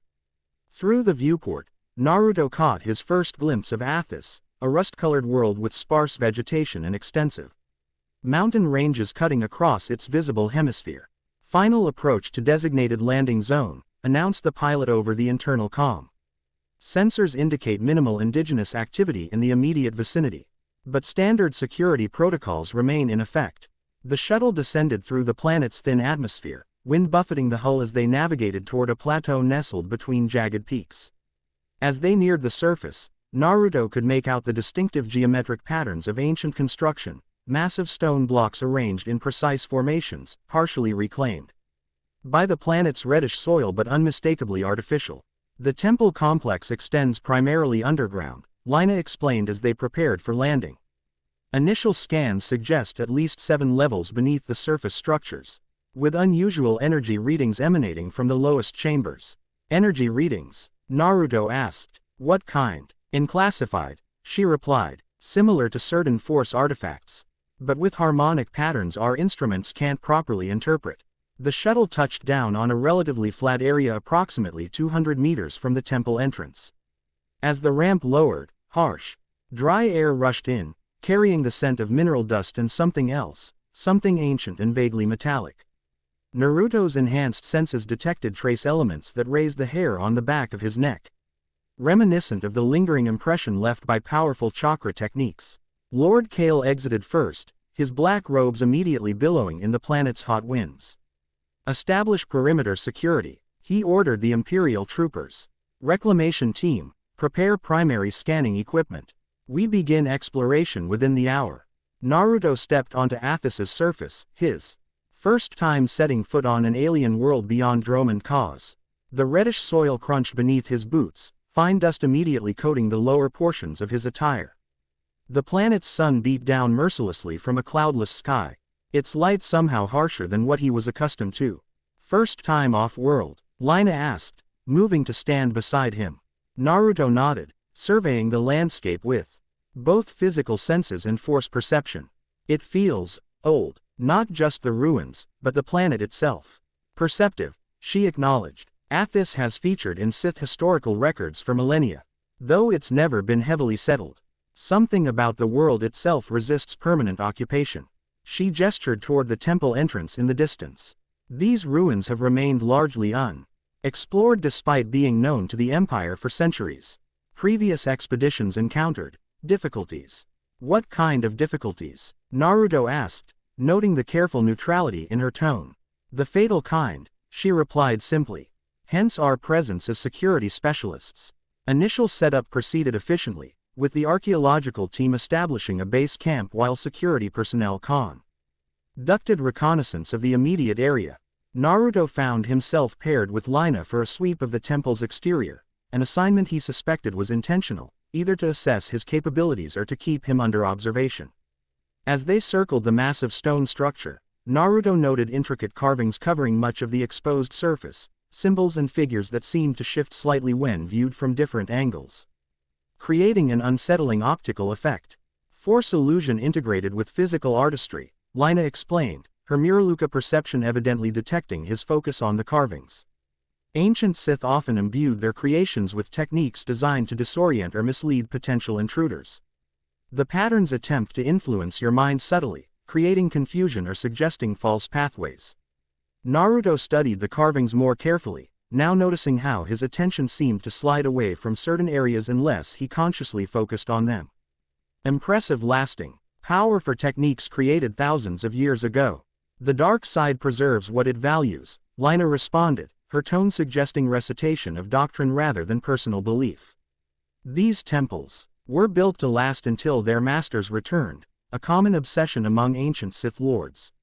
They completed their circuit of the temple exterior, identifying 3 potential entrances besides the main doorway. Throughout their reconnaissance, Naruto found himself impressed by Lina's efficiency and awareness. Despite her lack of physical eyes, her perception through the Force allowed her to navigate the treacherous terrain with greater precision than her sighted companions. As they returned to the base camp, Lord Kale was addressing the assembled team. Primary focus will be the central chamber identified in preliminary scans. Artifacts of significance are to be documented in situ before removal. Any resistance, mechanical, biological, or force-based, is to be reported immediately rather than engaged independently. His pale eyes fixed on Naruto as the pair joined the group. Ah, our special operative returns. Uzumaki, you will accompany me and Agent Mahariel to the lower levels once the primary entrance is secured. Your unique perspectives may prove valuable in identifying non-standard defenses. The dismissal in his tone was clear. Naruto's worth was purely instrumental, a tool to be utilized rather than a colleague to be respected. 6 months among the Sith had accustomed Naruto to such attitudes, though he found them no less grating. As you wish, Lord Kale, he replied with deliberate neutrality. Neither subservient nor overtly disrespectful. Preparation for entry took another hour, with specialized droids deployed to scan for conventional traps and structural weaknesses. When all preliminary checks were complete, the expedition moved toward the main entrance, a massive stone doorway carved with more of the disorienting symbols, these depicting scenes of quest and transformation that seemed to writhe under prolonged observation. Maintain mental shields, Lord Kale instructed as they approached. These inscriptions are designed to influence the unprepared mind, creating hallucinations or compelling specific actions. The archaeological team activated the ancient mechanism that controlled the doors, a process involving both technological interface and force manipulation of internal components. With a deep, resonant groan that spoke of millennia of disuse, the massive stone slabs began to separate, revealing a yawning darkness beyond. Cool air rushed outward from the opening, carrying the musty scent of enclosed space and something else, a subtle energy that tingled against Naruto's skin. Inside, he could make out a vast entry chamber supported by columns carved to resemble twisted humanoid figures, their faces frozen in expressions of agony or ecstasy. Charming decor, Naruto muttered as illumination droids floated forward, their GHTS cutting through the ancient darkness to reveal more of the interior. Tulik Horde was known for his artistic sensibilities, Lina replied dryly. Among other things, the expedition moved carefully into the entry chamber, sensors scanning continuously for threats while archaeologists documented the initial findings. Naruto extended his awareness through both chakra and force perception, for anything the technology might miss. The temple radiated age and power, not actively threatening, but watchful, like a predator assessing potential prey. Lord Kale moved with the confidence of one accustomed to such environments. His attention focused on a particular doorway at the chamber's far end. The energy readings are strongest below, he stated, gesturing for Naruto and Lina to follow him. The rest of you, secure this level and prepare for phased exploration. The trio descended a spiraling staircase that plunged deep into the planet's crust, each level revealing new chambers filled with artifacts and inscriptions. Naruto noted that the architectural style evolved as they descended, becoming progressively more alien and disorienting. The straight angles and recognizable forms of the upper levels gave way to curves and geometries that seemed to defy conventional spatial relationships. The temple's construction spans multiple eras, Lina explained, noticing his attention to these details. The deeper chambers represent older traditions, possibly predating the Sith Empire as we understand it today. Speculative archaeology has limited value, Agent Mahariel, Lord Kale interjected dismissively. Focus on identifying potential security concerns, not historical theories.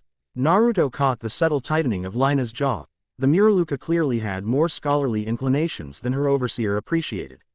The dynamic between them suggested long-standing professional friction. As they reached the fifth subterranean level, the ambient energy intensified noticeably. Naruto felt the force currents swirling in complex patterns, interacting with his chakra in ways that created unusual sensory feedback. Colors seemed more vivid, sounds carried emotional undertones. And the very air felt charged with potential. We're approaching the primary energy source, Lord Kale announced, consulting a scanner attached to his wrist.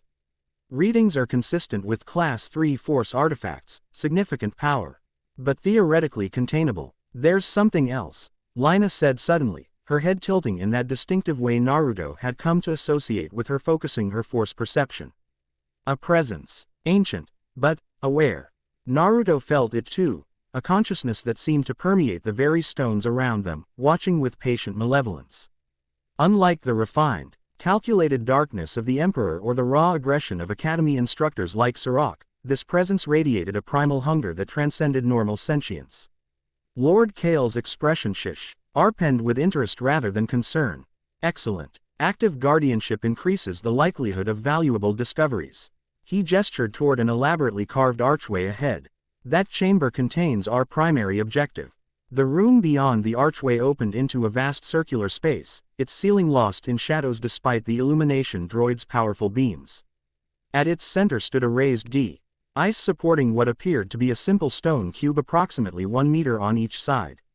The cube's surface was inscribed with symbols similar to those throughout the temple, but with a distinctive variation that reminded Naruto uncomfortably of sealing techniques from his home world. Be cautious, Kurama warned, his mental voice tense. That object resonates with both force energy and something akin to our chakra. The patterns suggest containment rather than generation. Lord Kale approached the cube with barely contained excitement, his scanner whirring as it processed readings. Extraordinary, he murmured. The energy signatures match theoretical models for interdimensional anchors. This could be exactly what we. His words cut off abruptly as a cold wind swept through the chamber, carrying whispers in a language Naruto didn't recognize but instinctively understood carried malice. The illumination droids flickered, their light dimming momentarily before stabilizing at reduced intensity. We are not alone, Lina stated quietly, her body shifting subtly into a defensive posture. Lord Kale, I recommend we withdraw and request additional security personnel before proceeding. The Sith Lord waved away her concern, his attention fixed on the cube. Nonsense. Temple guardians can be managed by competent Force users. He reached toward the artifact, fingers nearly brushing its surface. This discovery could revolutionize our understanding of. Stop. Naruto's voice echoed through the chamber as he sensed a sudden surge in the malevolent energy surrounding them. Something's reacting to your approach. Too late. As Lord Kale's fingers made contact with the cube, energy erupted from its surface, not the controlled release of an activated device, but the violent discharge of a triggered defense mechanism.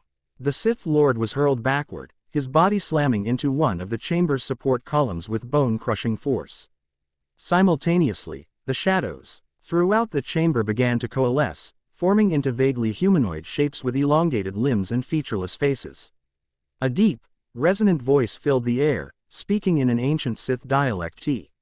Had Naruto understood only through his months of intensive language study. Intruders seek what is not theirs to claim, the voice intoned.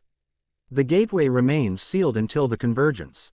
Such is the will of Tulik Horde, master of the gathering darkness. Lina drew a lightsaber from her belt, not the standard crimson of Sith weapons, but a deeper purple that bordered on black. The blade hummed to life as she positioned herself between the advancing shadow creatures and the injured Lord Kale. Naruto, get Kale out of here, she ordered, her voice calm despite the dire situation. I'll hold them off. Instead of retreating, Naruto stepped forward, chakra and force energy surging through his system in a familiar yet evolving pattern. 6 months of training under the Emperor and Imperial instructors had given him new techniques to complement his shinobi abilities, creating a hybrid fighting style uniquely his own. Shadow Clone Jutsu. 5 perfect duplicates materialized beside him, each drawing on the combined chakra force energy that had become Naruto's signature.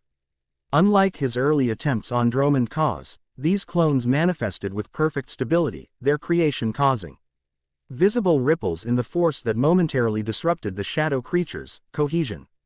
Lina's head turned sharply in his direction, her surprise evident despite her covered eyes. Force multiplication, she questioned, momentarily distracted from the approaching threats. That's not possible without extensive battle meditation preparation. Talk later, Naruto replied as he and his clones moved into coordinated action. Fight now. Quote, the shadow creatures recovered from their momentary disruption and attacked, their limbs elongating into blade-like appendages that sliced through the air with unnatural speed. Naruto's clones intercepted the first wave, engaging in close combat while the original Naruto gathered a more complex technique. During his months of training, he'd discovered his Rasengan could be modified with force energy, creating variants with different properties than the pure chakra version. Now he formed one such hybrid in his palm, a spiraling sphere of energy. He incorporated swirling darkness from the ambient force of the temple itself. Dark release.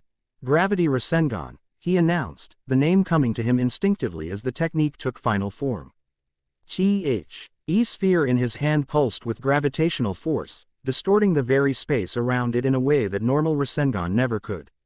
He launched himself at the largest concentration of shadow creatures, the specialized Rasengan leading his charge.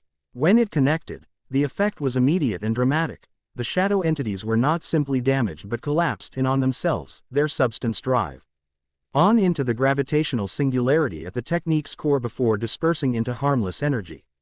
Lina, meanwhile, demonstrated why even Sith respected Miraluka combat capabilities. Her lightsaber moved with preternatural precision, intercepting attacks before they fully manifested as her force sight allowed her to perceive the shadow creatures' intentions before they acted. Her style was unlike the aggressive Juyo or controlled Makashi that Naruto had observed among Imperial instructors, more fluid, economical, with elements he would later learn belonged to the Jedi form Sorazu. Between Naruto's clones, his specialized techniques, and Lina's masterful defense, they gradually reduced the shadow entities' numbers. Throughout the battle, Naruto maintained awareness of the stone cube, noticing how its inscriptions glowed with increasing intensity as the conflict progressed, as if feeding on the expended energy. The artifact is absorbing the combat energy, Kurama observed. Something else is emerging from within it, not physically, but as a force projection. The Nine Tails was right. As the last shadow creature dissolved under Lina's lightsaber, a new presence manifested above the cube, the translucent image of a figure in elaborate armor, face concealed behind an ornate mask with angular patterns reminiscent of the temple's carvings. Curious, the apparition spoke, its voice the same that had announced the temple's guardian awakening. You fight with techniques unknown to this galaxy, yet wield the Force with growing skill. Neither Jedi nor Sith, by traditional measure. Naruto dispersed his remaining clones, absorbing their experiences as he faced the spectral figure. And you would be Tulik Horde, I presume. Or at least an echo of him. The apparition inclined its head slightly. A functional remnant, preserved to guard the gateway until the prophesied time.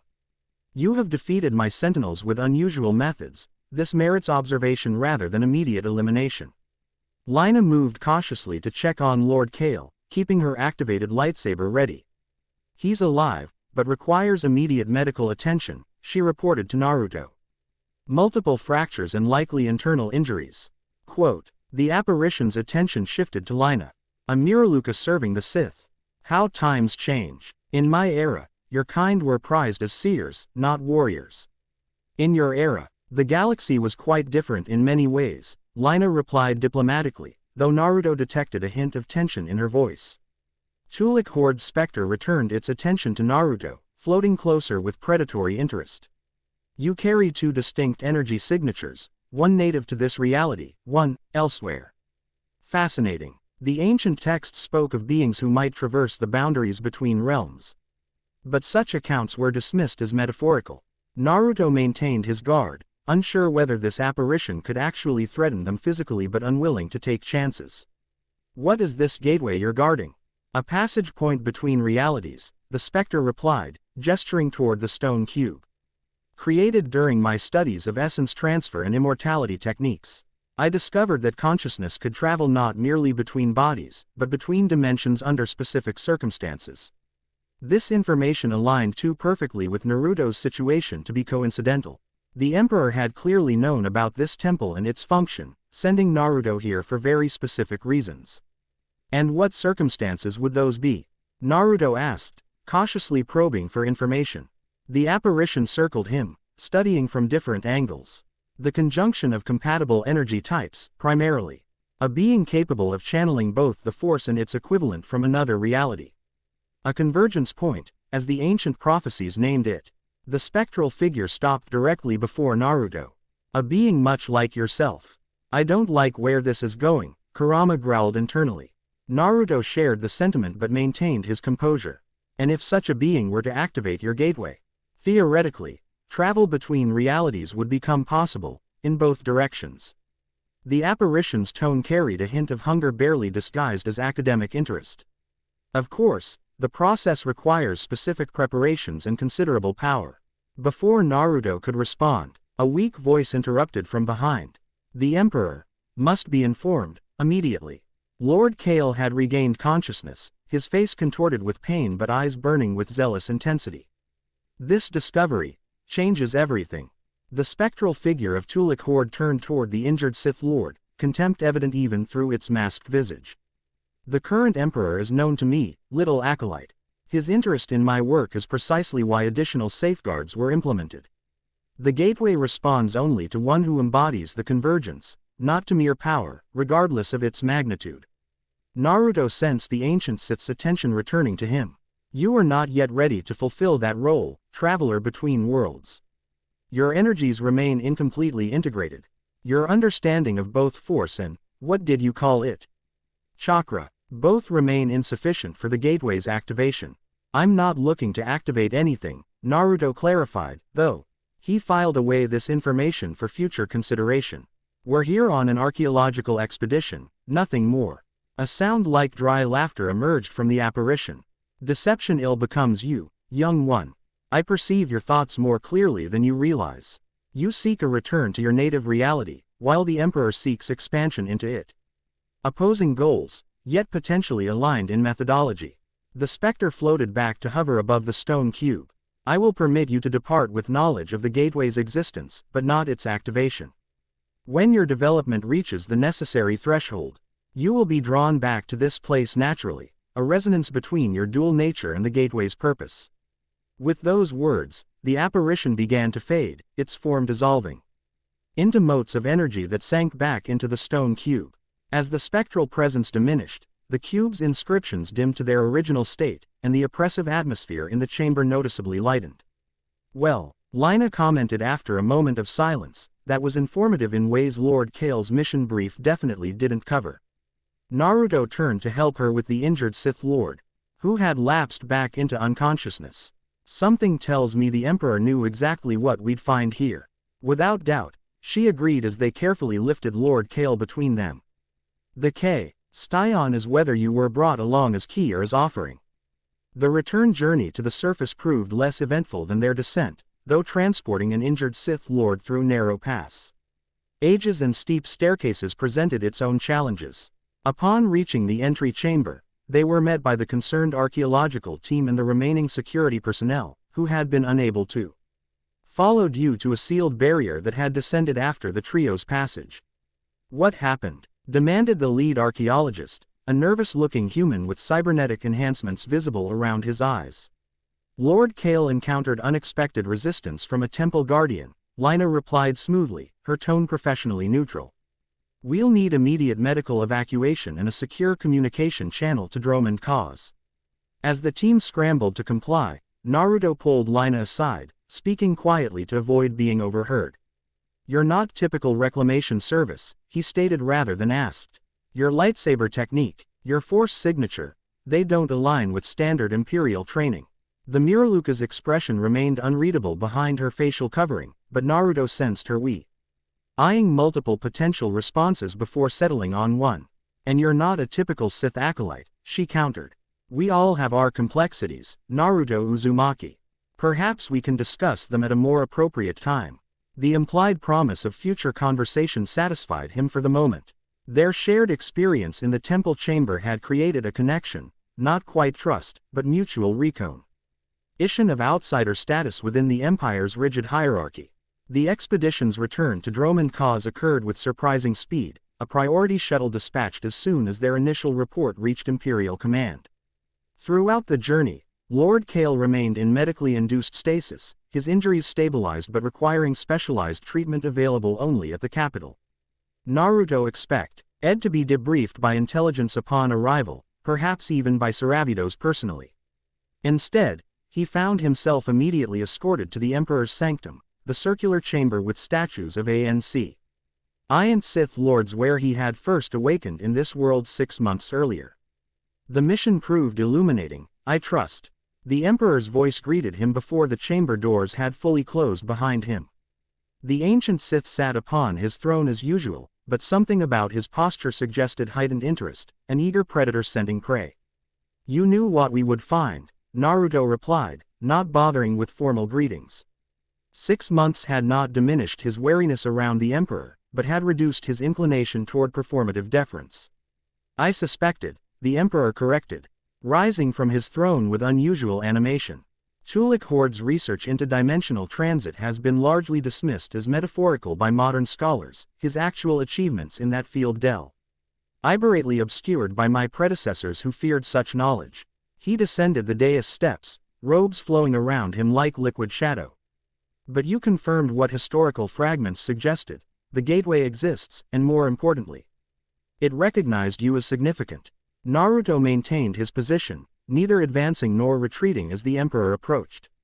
"The Spectre called me an incomplete convergence point, whatever that means. It means, my unusual apprentice, that your unique nature represents a fulcrum between realities."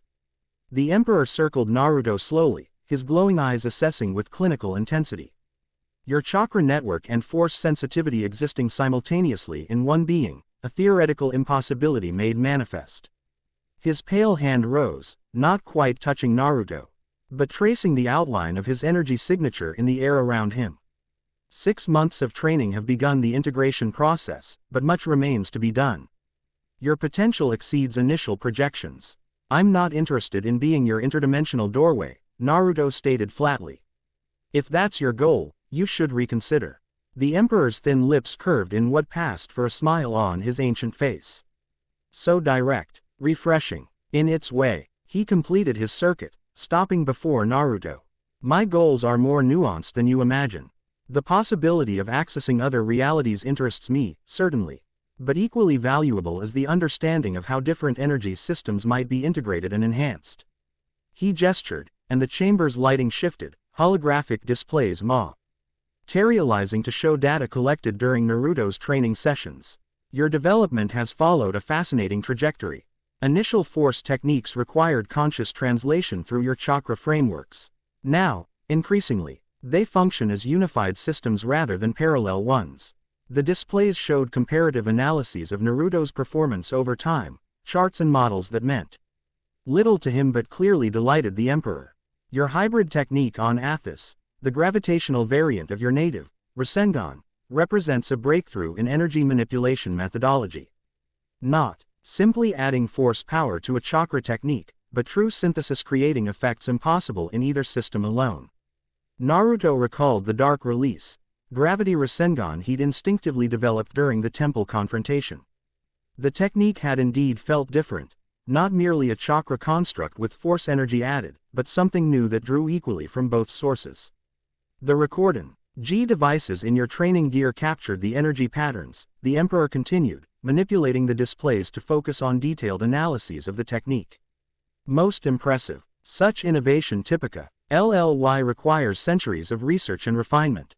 He's genuinely excited, Kurama noted with surprise. Not merely calculating, but intellectually stimulated by the possibilities you represent. This aligned with Naruto's own assessment. For perhaps the first time since their meeting, he sensed something beyond cold ambition from the Emperor, a scholar's enthusiasm for discovery, however twisted by dark-side corruption. Your performance against Tulik Horde's guardians has earned you advancement, the Emperor announced abruptly. The academy phase of your training is complete. Henceforth, you will hold the rank of Sith Lord, with appropriate privileges and responsibilities. This unexpected promotion caught Naruto off guard. I haven't completed the standard trials or earned a Darth title, he pointed out. Familiar enough with imperial hierarchy to recognize the irregularity. Conventional paths are for conventional beings, the Emperor dismissed with a wave. Your encounter on Athos was trial enough. And as for a title, his glowing eyes narrowed thoughtfully. Darth Maelstrom would seem appropriate, given your propensity for creating chaos in established systems, both energy-based and political. The name resonated strangely, carrying weight beyond mere sound. Naruto felt something shift in the force around him as the Emperor spoke it, a subtle anchoring, as the title itself carried power that now attached to his identity in this world. Names have power in Force traditions, Kurama warned. Accepting this one creates connections you may not fully understand. I haven't agreed to fully join your Sith hierarchy, Naruto reminded the Emperor, neither accepting nor rejecting the title outright. Formalities, the Emperor replied dismissively. Titles provide functional advantages in imperial society, quarters, resources, access to restricted information. Practical necessities for your continued development. His tone suggested the matter was already decided. Your new accommodations in the Citadel's upper levels have been prepared.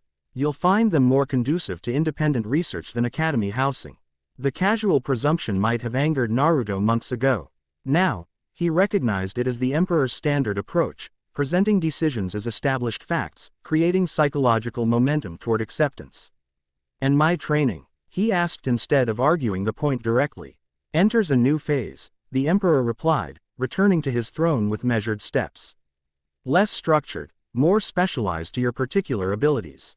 You will continue regular sessions with me for advanced force techniques, but much of your development will now follow your own initiative.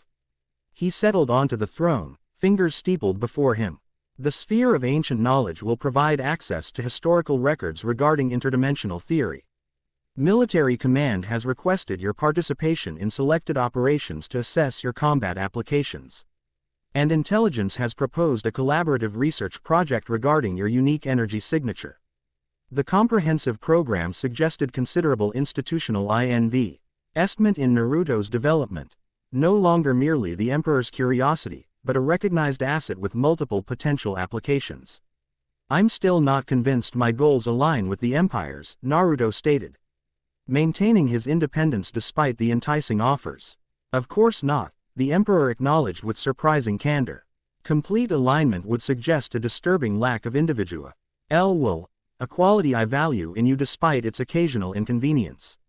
His glowing eyes fixed on Naruto with penetrating intensity. But consider this, the knowledge and power you seek can be more efficiently acquired with imperial resources than against them. Pragmatism need not imply surrender. The argument was reasonable, which made it all the more dangerous.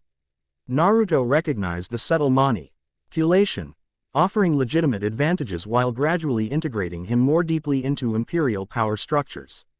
I'll consider your offer, he replied carefully. And the title, for practical purposes. Excellent. The Emperor's satisfaction radiated through the force. Your first assignment as Darth Maelstrom awaits your attention. The details have been transferred to your new quarters. He made a dismissive gesture. You are free to go, Lord Maelstrom. The formal address carried that same strange resonance, the title settling around Naruto's forced signature like a cloak of authority. He inclined his head in acknowledgement before turning to depart, mind already analyzing the implications of this advancement and planning his next moves in the complex game of power he found himself playing. As the chamber doors closed behind him, he found Saravitos waiting in the corridor, her expression professionally neutral as always. Lord Maelstrom, she greeted him, using the new title. Without hesitation, news traveled fast in the Emperor's inner circle. I'm to escort you to your new accommodations and brief you on associated protocols. Of course you are, Naruto replied with a slight smile. The Emperor leaves nothing to chance. Precisely, she agreed as they began walking through the Citadel's ornate corridors. Though I must note that your new status creates certain diplomatic complexities. The Dark Council has expressed curiosity regarding your unprecedented advancement. Politics, Naruto sighed, recognizing the warning beneath her clinical assessment. I'm using my former academy rivals will be even less pleased. Caius Vorin has already filed 3 formal protests, Sira confirmed, something almost like amusement flickering in her red eyes. All dismissed by Imperial administration. Of course, they entered a turbolift that carried them upward through the massive structure of the Imperial Citadel, eventually emerging in a section Naruto had never visited before, a level reserved for high-ranking Sith lords and senior Imperial officials. Your new quarters, Sira announced as they reached a set of imposing doors embossed with Imperial insignia. Biometrically keyed to your signature. Security rating Alpha 3 with override protocols limited to the Emperor and Dark Council emergency consensus. The doors slid open at their approach, revealing spacious apartments that contrasted dramatically with his academy accommodations. Tastefully appointed with Imperial aesthetic but substantially more comfortable, the chambers included separate areas for living, sleeping, training, and what appeared to be a dedicated research space complete with advanced technological systems. This is, Naruto trailed off, momentarily overwhelmed by tangible representation of his changed status. Appropriate for your rank, Sira completed matter-of-factly. The Emperor has authorized Priority Level 2 information access, with specialization permissions for interdimensional theory, ancient force techniques, and hybrid energy applications. She activated a holographic terminal in the research area, displaying a scrolling list of available databases and resources. Additionally, you now command allocation authority for select Imperial assets, including requisition privileges for equipment, transportation, and limited personnel assignment. Naruto moved through the apartments, absorbing the implications of these changes. The Emperor was investing heavily in his development, providing resources that would have been unthinkable months ago. The question remained whether this generosity served Naruto's goals or merely accelerated the Emperor's unknown agenda. Intelligence has compiled a preliminary analysis of the Athos encounter, Sira continued, activating another display that showed detailed breakdowns of the temple exploration. Of particular interest is the energy pattern analysis of your hybrid technique deployment. The display showed multiple angles of Naruto's gravity Rasengan, with technical data scrolling alongside the visual recording.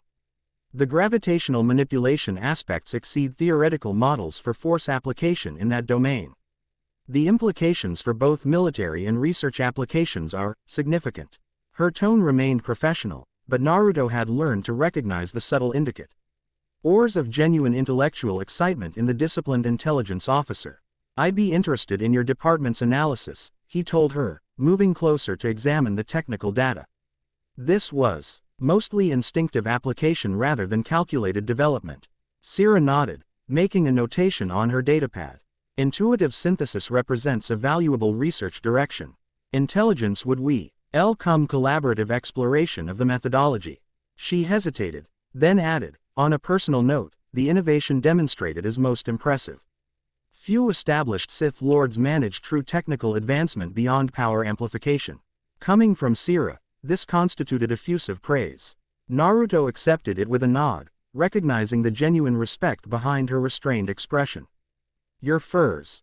Official briefing as Darth Maelstrom is scheduled for tomorrow at 0900 in the Strategic Operations Center, she concluded, preparing to depart. Until then, I suggest familiarizing yourself with the information package regarding your new responsibilities. As she moved toward the door, Naruto called after her. Sierra. When she turned, he continued, thank you for the guidance these past months. It's been grounding. Something softened briefly in her crimson eyes, not quite a smile, but perhaps its professional equivalent. The Empire values efficiency, Lord Maelstrom. Your accelerated INTEG ration represents successful asset development. She inclined her head slightly. But you are welcome, nonetheless. After her departure, Naruto explored his new quarters more thoroughly, discovering additional features and security systems integrated throughout. The training area included advanced combat droids and environmental simulation capabilities. The research section contained technology he was still learning to fully utilize, but recognized as significantly advanced even by Imperial standards. Impressive cage they've built for us, Kurama observed, his mental voice carrying cautious assessment rather than outright cynicism. Cage or opportunity? Naruto replied, settling into a meditation posture in the center of the training area. Depends how we use it. He closed his eyes, reaching for the balanced center he'd been cultivating, neither the pure light side serenity of Jedi teaching nor the passionate intensity of Sith methodology, but something uniquely his own. The Force responded differently to him now than it had 6 months ago, flowing more naturally alongside his chakra rather than interacting as separate systems. The Temple Guardian recognized something in you. Kurama mused as their shared meditation deepened. This convergence concept seems suspiciously aligned with our situation. Naruto agreed, reviewing the encounter from multiple angles. The Emperor knew, or at least suspected, he's been guiding my development towards something specific from the beginning. Yet he doesn't fully understand what he's dealing with, the Nine Tails pointed out. Our bond, our history, it's outside his framework despite his considerable knowledge. That gives us an advantage. Their meditation gradually shifted from analysis to practical application. Naruto exploring the new technique that had emerged during the temple confrontation. The gravity Rasengan represented something beyond his previous abilities, not merely added power, fundamentally different properties created through the true integration of chakra and force energy. Hours passed as he refined the concept, testing variations and exploring the underlying principles. When he finally emerged from the deep meditative state, night had fallen over Dromund Kaas, the perpetual storms illuminating his quarters with occasional flashes of lightning that penetrated even the regulated environment of the Imperial Citadel's upper levels. A notification pulsed on the main communication terminal, indicating a message had arrived during his meditation. Naruto approached, activating the system with a gesture he'd learned during his technology training. A holographic message appeared, text rather than visual, with a security classification he hadn't encountered before. Lord Maelstrom, our conversation at the Athos Temple was necessarily abbreviated. Recent developments suggest continued dialogue would be mutually beneficial. Reclamation Service records indicate potential secondary sites with relevance to your unique situation. Asterisk. If such information interests you, the Nexus Cantina in Kaas City's diplomatic sector offers adequate privacy for preliminary discussions. I will be there tomorrow evening at 2000. Asterisk. LM. Asterisk. The message was clearly from Lina Mahariel, the Miraluka Reclamation Service agent whose fighting style and force signature had raised questions about her true affiliation. The invitation represented both opportunity and risk, potential information about his interdimensional situation, but also possible complications if her agenda conflicted with Imperial interests. We should go, Kurama advised after Naruto shared the message content. She knows something about the temple that she didn't share in official reports. Besides, her force signature felt more balanced than most we've encountered here. Naruto agreed, sending a brief acknowledgement response through the secure channel. As he prepared for sleep in his new quarters, he reflected on the day's developments: a new title, new responsibilities, new quarters, and potentially new allies. 6 months into his unexpected journey in this galaxy, paths were beginning to emerge that might eventually lead home. Yet with each passing day, the definition of home grew more complex. Konoha remained a constant presence in his thoughts, but the simple desire to return had evolved into something more nuanced, a recognition that any eventual homecoming would involve bringing back a very different Naruto than the one who had left. As Darth Maelstrom, a title he accepted for practical purposes while recognizing its psychological implications, he now straddled multiple worlds in more ways than one. The Force and Chakra continued their gradual integration within him, eating possibilities that neither Sith nor Shinobi traditions had anticipated. Tomorrow would bring new challenges, new information, and perhaps new allies. For tonight, he allowed himself a moment of satisfaction at how far he had come from the confused, displaced shinobi who had fallen through dimensions into an alien galaxy. The Emperor had named him well. Maelstrom indeed, a force of nature that changed everything it touched, including itself. The galaxy had not seen the full implications of that naming yet, but it would. It most certainly would. Chapter 2 and Chapter 3, Shadows of the Empire. The towering spires of Coruscant glittered in the morning sunlight, a stark contrast to Dromund Kaas's perpetual storms. Naruto stood at the viewport of his luxury apartment in the upper-class Koruska Heights district, observing the endless streams of air speeders flowing through the planet-spanning metropolis. 1 year since his arrival in this galaxy, 6 months since his elevation to the rank of Sith Lord, and his first deep cover mission in Republic territory was already yielding fascinating insights into the Empire's ancient enemy. "Your morning briefing, Lord Maelstrom," came Sira Vitos's crisp voice from the apartment's communication suite. Unlike their usual interactions on Imperial worlds, here she wore civilian attire, an elegantly tailored business outfit in muted blues. She complemented her cerulean skin and emphasized her role as a wealthy corporate executive. Their cover identities placed her as CEO of Neridian Analytics, a supposed data mining corporation, with Naruto as her security consultant and personal advisor. "Anything interesting?" he asked, turning from the viewport to accept the datapad she offered. The past year had softened some of Sira's professional edges, though she maintained her analytical precision. Their working relationship had evolved into something approaching friendship, particularly during this extended undercover operation. "Sonato, our Barukan has accepted our invitation to tonight's corporate gala," she replied, red eyes gleaming with satisfaction. His aide confirmed 10 minutes ago. As head of the Commerce Regulatory Committee, his access codes would significantly expedite our primary objective. Naruto nodded, scanning the briefing document. "Any word from our contact in the underworld? The shipment data we recovered loss." Chi-Week suggested Jedi involvement in monitoring these transactions. "Confirmed this morning," Sira said, activating a holographic display that showed surveillance footage of a hooded figure examining cargo in a lower-level warehouse. Facial recognition identifies him as Jedi Knight Davin Voss, reportedly attached to their Sentinel division. His presence validates our intelligence regarding the Atris Codex's location. The Atris Codex, their mission's true objective. Officially, they were in Coruscant to establish legitimate business connections for Imperial Front companies. Unofficially, THEY sought an ancient Jedi text believed to contain crucial information about interdimensional energy manipulation, information potentially relevant to Naruto's unique situation and the Emperor's growing interest in such phenomena. "Perfect timing," Naruto observed, closing the briefing file. "With the gala tonight and the Senate in special session tomorrow, security resources will be stretched thin. We should have our opening." Sira nodded, her expression momentarily shifting from professional efficiency to something more contemplative.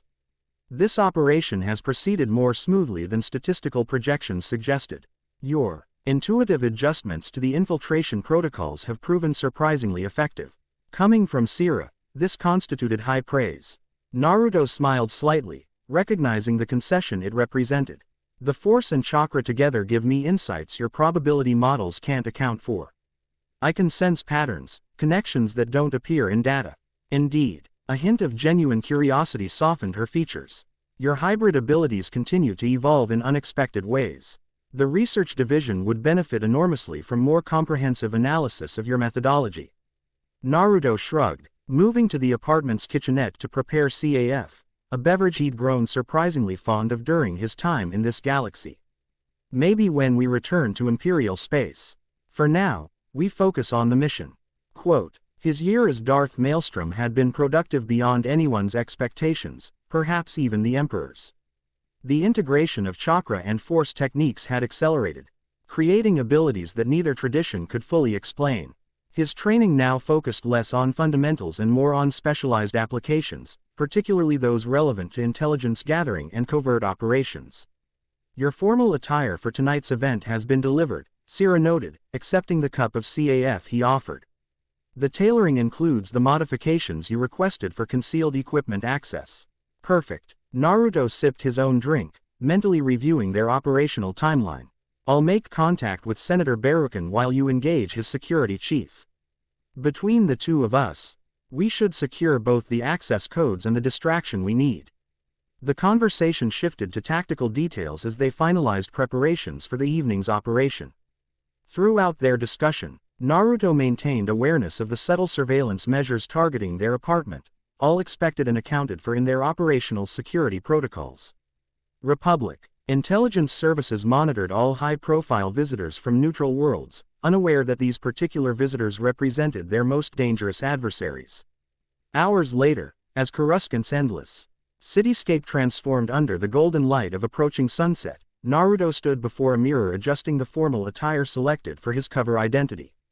The outfit, midnight blue with subtle silver accents, reflected current Republic high fashion while concealing multiple specialized tools and weapons. Most importantly, it incorporated design elements that facilitated unrestricted movement should combat become necessary. You've adapted well to this world's customs, Kurama observed from their shared consciousness. Sometimes I barely recognize the impulsive child who once shouted about becoming Hokage. He's still here, Naruto replied internally, completing final adjustments to his appearance. Just tempered by experience. Besides, infiltration was always part of shinobi training. I'm just applying it on a galactic scale now.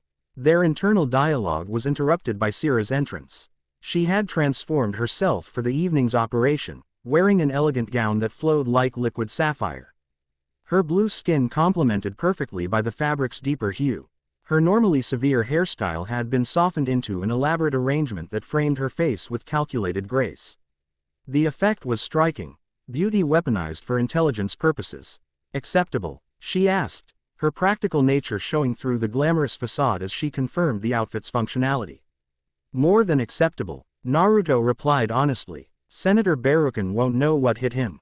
A slight coloring of her cheeks, deeper blue against blue, acknowledged the compliment before she returned to operational focus. The security package arrives in 3 minutes.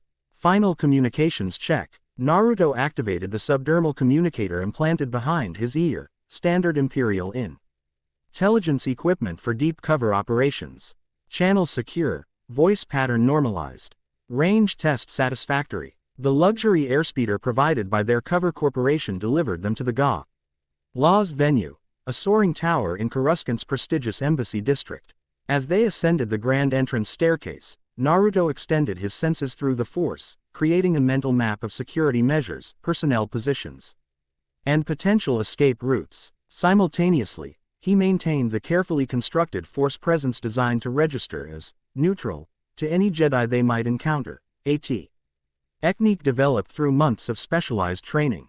Neridian Analytics has made quite the impression in a remarkably short time, observed a silver-haired human woman as they entered the main reception hall.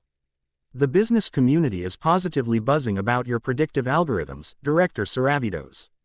Supply chain optimization creates its own advocacy, Sira replied smoothly, her accent modulated to match Coruscanti elite patterns. When clients see 20% efficiency improvements, introductions happen organically. Naruto maintained his position slightly behind her, playing the role of attentive security consultant while his senses continued mapping the environment. He identified 3 Republic intelligence agents mingling with the crowd, 2 concealed security stations monitoring guest movements, and approximately 30 personal bodyguards accompanying various dignitaries. "Ah, Senator Barukin has arrived," Sira murmured, her lips barely moving as she maintained her pleasant expression toward their current conversation partners. Northeastern entrance, flanked by 2 security personnel and his chief of staff. Naruto shifted position slightly, obtaining visual confirmation of their primary target. Senator Barukin, a portly Celestin with elaborate diplomatic robes, was already holding court among a cluster of corporate representatives. His security, wide detail maintained professional distance while remaining vigilant, their training evident in their positioning and awareness patterns. "The Chandrilan Trade Minister is approaching your position," Naruto replied quietly. Perfect opportunity for introduction to the senator's group. Sira smoothly leveraged the minister's arrival to transition their conversation toward Barukin's circle, her SEAL engineering skills as impressive as her analytical capabilities. Within minutes, she had orchestrated a natural introduction to their target, laying groundwork for the evening's true objective. The next 2 hours proceeded according to operational parameters, with Sira cultivating rapport through carefully researched talking points about the senator's legislative priorities. Naruto maintained his security consultant persona while subtly influencing the conversation's flow through occasional precisely timed comments designed to enhance Barukin's receptivity. "Your perspective on regulatory harmonization is refreshingly pragmatic, Senator," Sira was saying, her expression suggesting genuine intellectual engagement rather than flattery. "Few understand the balance between market flexibility and necessary oversight as you clearly do." The Celestin's facial tentacles quivered with pleasure at the recognition. "Most corporate entities see only impediments where I see foundational structures for sustainable growth. Your Neridian analytics seems different in this regard. We prioritize long-term stability over short-term exploitation," Sira replied, the irony of an imperial age. Advocating sustainable business practices lost on neither her nor Naruto. "In fact, our latest modeling suggests that your proposed amendments to the Outer Rim Development Fund could increase sectoral productivity by 16% while reducing regulatory compliance costs." Barukin's large eyes widened with interest. 16%. Our Senate committee projections indicated only 7 to 9% improvement. I'd be most interested in reviewing your methodology. Perhaps we might discuss this in slightly quieter surroundings, Sira suggested, gesturing toward the gala's less crowded balcony area. The technical details require more focused attention than this wonderful but lively atmosphere permits. As they moved toward the balcony, Naruto exchanged a subtle hand signal with Sira, Phase 1 complete.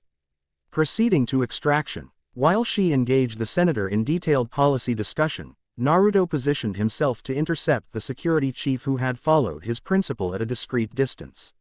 "Impressive commitment," Naruto commented to the security officer, a professional-looking human woman with the alert eyes of experienced protection personnel. "Most would have delegated balcony coverage to junior staff." She assessed him quickly, recognizing another security professional. Director Saravidos's background checks were comprehensive but showed some unusual patterns. "Worth personal attention. Thorough," Naruto acknowledged with professional respect. "I'm Tarek Novan, Director of Special Projects for Neridian." He offered the cover identity with practiced ease. "Former Republic Strategic Information Service before the corporate sector lured me away with actual reasonable hours." The security chief's posture relaxed marginally, the natural camaraderie of those in similar professions creating an opening. "Alara Vanton. 12 years with senatorial protection before joining the private sector myself." Vanton. Naruto allowed recognition to color his expression. "From the Corellian shipping lane interdiction operation. Your tactical assessment became standard reading at CIS." The calculated reference, drawn from intelligence briefings on her background, achieved its purpose. Professional pride momentarily overrode security protocols as Alara engaged more personally. "You were with CIS during that period. Which division?" "Outer Rim Monitoring, under Director Hallis." Naruto supplied, naming her former supervisor.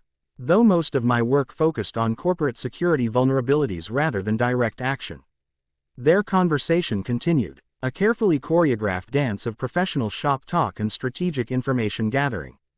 As they spoke, Naruto maintained awareness of Sira's progress with the senator, noting when he transitioned to the critical phase of their operation, a demonstration of proprietary data analysis that would require accessing her secure corporate files through the senator's personal authorization.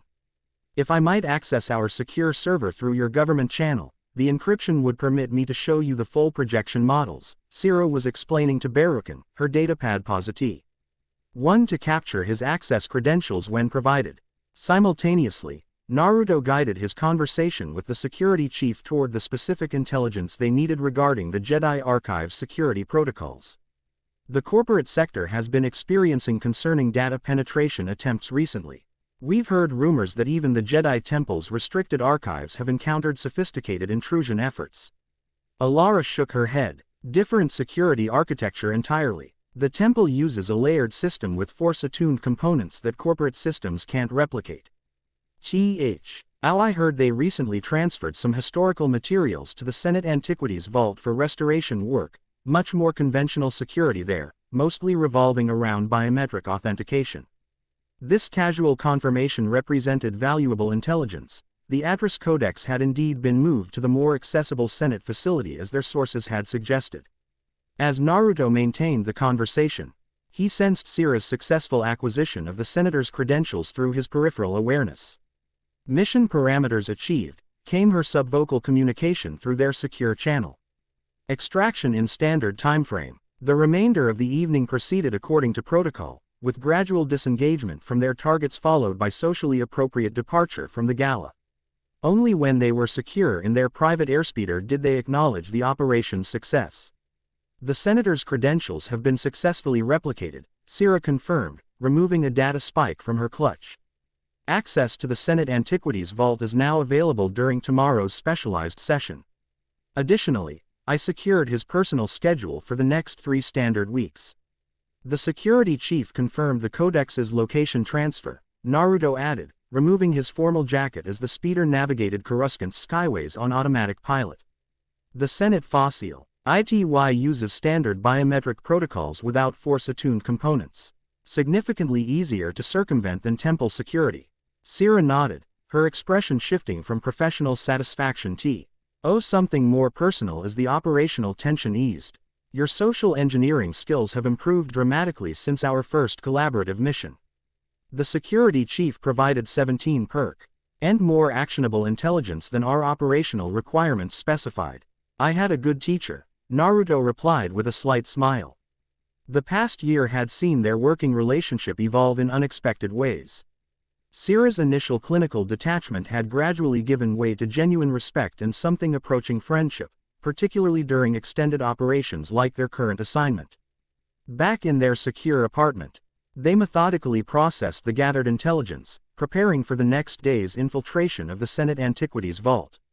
As Sira compiled their encrypted report for transmission to Imperial Intelligence, Naruto moved to the apartment's small balcony, seeking a moment of reflection beneath Coruscant's endless cityscape.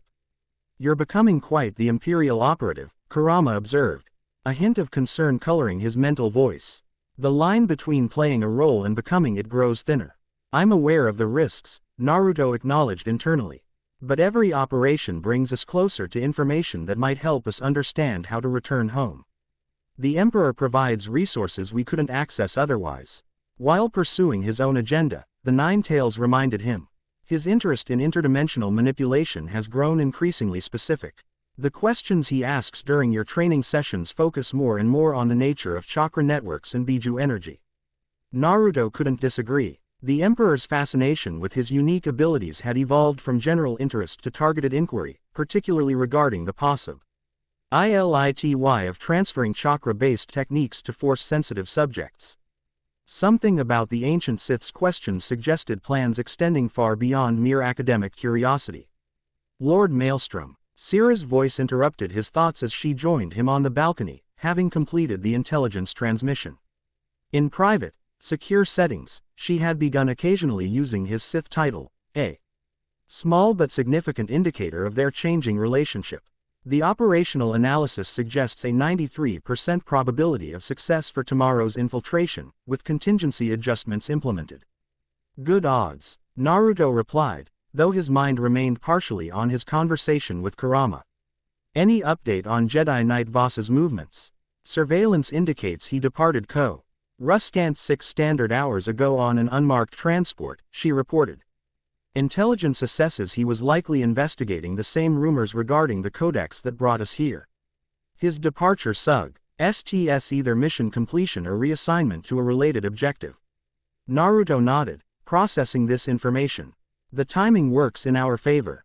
With both the gala tonight and the Senate in special session tomorrow, security resources are already stretched thin. The absence of dedicated Jedi oversight further improves our operational parameters. Sira studied him, her crimson eyes perceiving more than her professional demeanor typically acknowledged. You seem contemplative. Beyond standard mission assessment, the observation, personal rather than operational, represented another small evolution in their interactions. A year ago, she would have maintained strict professional boundaries. Now, she occasionally revealed genuine concern for his psychological state. Just considering the bigger picture, he replied, deciding to share a portion of his thoughts. The Emperor's interest in these interdimensional texts continues to grow. Each mission focuses more specifically on this particular area of research. I'm curious about his ultimate objective. Sira considered this, her analytical mind visibly processing implications. The Emperor's strategic horizon extends beyond conventional parameters. She acknowledged carefully. Intelligence analysis suggests his research priorities often anticipate developments by decades or centuries. She hesitated before adding, your unique nature represents an unprecedented variable in whatever calculations he's making. The admission that Imperial intelligence had conducted its own analysis of the Emperor's interest in Naruto was significant. It suggested Sira might share some of his cautious skepticism regarding the ancient Sith's ultimate intentions. Something tells me we're collecting pieces of a puzzle without seeing the complete image, Naruto observed. Testing the boundaries of their confidential exchange. This Atris Codex, the artifacts from Athos, the historical records from Yavin 4, they all connect to theories about energy transfer between dimensional boundaries. Sira maintained her composed expression, but Naruto detected the subtle tension in her posture that indicated internal conflict, loyalty to Imperi. Protocols wrestling with intellectual honesty. Intelligence operational parameters prioritize information gathering over hypothetical pattern analysis, she replied, retreating slightly to professional formality. After a moment, however, she added more quietly, but yes, the convergence of research objectives suggests coordinated purpose beyond standard knowledge acquisition. The admission represented a small but meaningful trust, Sira acknowledging shared perspectives outside official channels.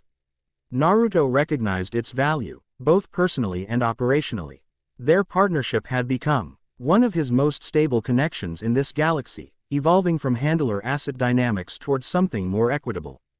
We should prepare for tomorrow's operation, he suggested, respecting her evident discomfort with the direction of their conversation. The infiltration window during the Senate session is limited. Sira nodded, visibly relieved by the return to operational focus. The equipment has been prepared according to specifications. Your modified stealth suit incorporates the sensor dampening technology acquired during the Balmora operation. They spent the next hour reviewing infiltration protocols, contingency plans, and exfiltration routes before separating to their respective rooms for pre-operation rest. As Naruto prepared for sleep, he allowed himself deeper reflectio on the past year's developments and the path ahead. His position as Darth Maelstrom had provided unprecedented access to Imperial resources, accelerating his understanding of this galaxy and his own evolving abilities. Yet each advancement seemed to further entangle him in the Emperor's elaborate, still obscured designs. The freedom to pursue his own objectives came with increasingly complex attachments and obligations. You're troubled by her, Kurama observed, referring to Sira. Her loyalty to the Empire conflicts with the trust developing between you. She's more than just an Imperial operative, Naruto replied internally. I've seen glimpses of the person beneath the intelligence protocols, someone with genuine intellectual curiosity and a complex ethical framework, despite her conditioning. Attachments in this world are as complicated as they were in ours, the Ninetales noted. Perhaps more so, given the Empire's structure and your unique position within it. Naruto couldn't disagree. His year as Darth Maelstrom had brought connections he hadn't anticipated, not just with Sira, but with others who recognized and respected his growing capabilities. Lina Mahariel, the Miraluka Reclamation Service agent whose true allegiances remained intriguingly ambiguous, had become an occasional ally and information source. Various Imperial officers and officials now sought his counsel on matters relating to his expertise. Even some members of the Dark Council had begun acknowledging his legitimacy, if not exactly welcoming him into their political circles. These connections provided both opportunity and vulnerability, resources to advance his goals but also potential leverage against him should his objectives diverge too sharply from Imperial interests. Navigating this complex web required constant vigilance and strategic thinking that would have been foreign to his younger self. Morning arrived with Coruscant's characteristic precision, sunlight penetrating the apartment's privacy screens at exactly the programmed hour. Naruto rose immediately, mind clear and focused on the day's objective. Pre-mission meditation had become his standard practice, a technique that balanced chakra and force energy while preparing both mind and body for optimal performance. The infiltration equipment awaited in the apartment's secure room, specialized gear designed for access. Seeing highly protected facilities without detection. The stealth suit represented cutting-edge Imperial technology combined with Naruto's own modifications. Chakra-conductive materials integrated with sensor-dampening fabrics created an ensemble that could defeat most conventional security systems. Final mission briefing, Sira announced as they convened in the apartment's secure communications center. Her professional demeanor had fully returned after yesterday's momentary candor. The Senate convenes in special session at 0900 hours. Security resources will be concentrated on the main chamber and diplomatic corridors. Creating our operational window for the Antiquities Vault. She activated a holographic display showing detailed schematics of the Senate complex. Senator Baruchan's credentials will grant initial access through primary security cordons. Beyond that point, you'll proceed independently while I maintain our cover presence at the Trade Commission reception. The Plan leveraged their complementary capabilities, Sira's perfect political cover drawing attention while Naruto's infiltration skills secured their actual objective. Having worked together for months, they developed operational rhythms that maximized their respective strengths. Intelligence suggests minimal personnel in the Restoration Wing during the special session, she continued. Standard automated security protocols remain in effect, but human oversight will be reduced by approximately 60%. Naruto studied the schematics, mentally plotting his route through the massive Senate complex. Extraction timeline. The session is scheduled for 4 standard hours. Optimal extraction window begins at the 2-hour mark when attention focuses on the military appropriations vote. Emergency extraction protocols remain unchanged from previous operations. Their final preparations proceeded with practiced efficiency. Naruto donned the specialized stealth suit while Sira prepared her diplomatic attire and credentials. Their timing was precisely coordinated. Her public appearance at the Trade Commission reception would draw potential attention away from the Antiquities Vault at the critical moment of Naruto's infiltration. Communication blackout protocol engages once you enter the restricted sectors, Sira reminded him as they prepared to depart.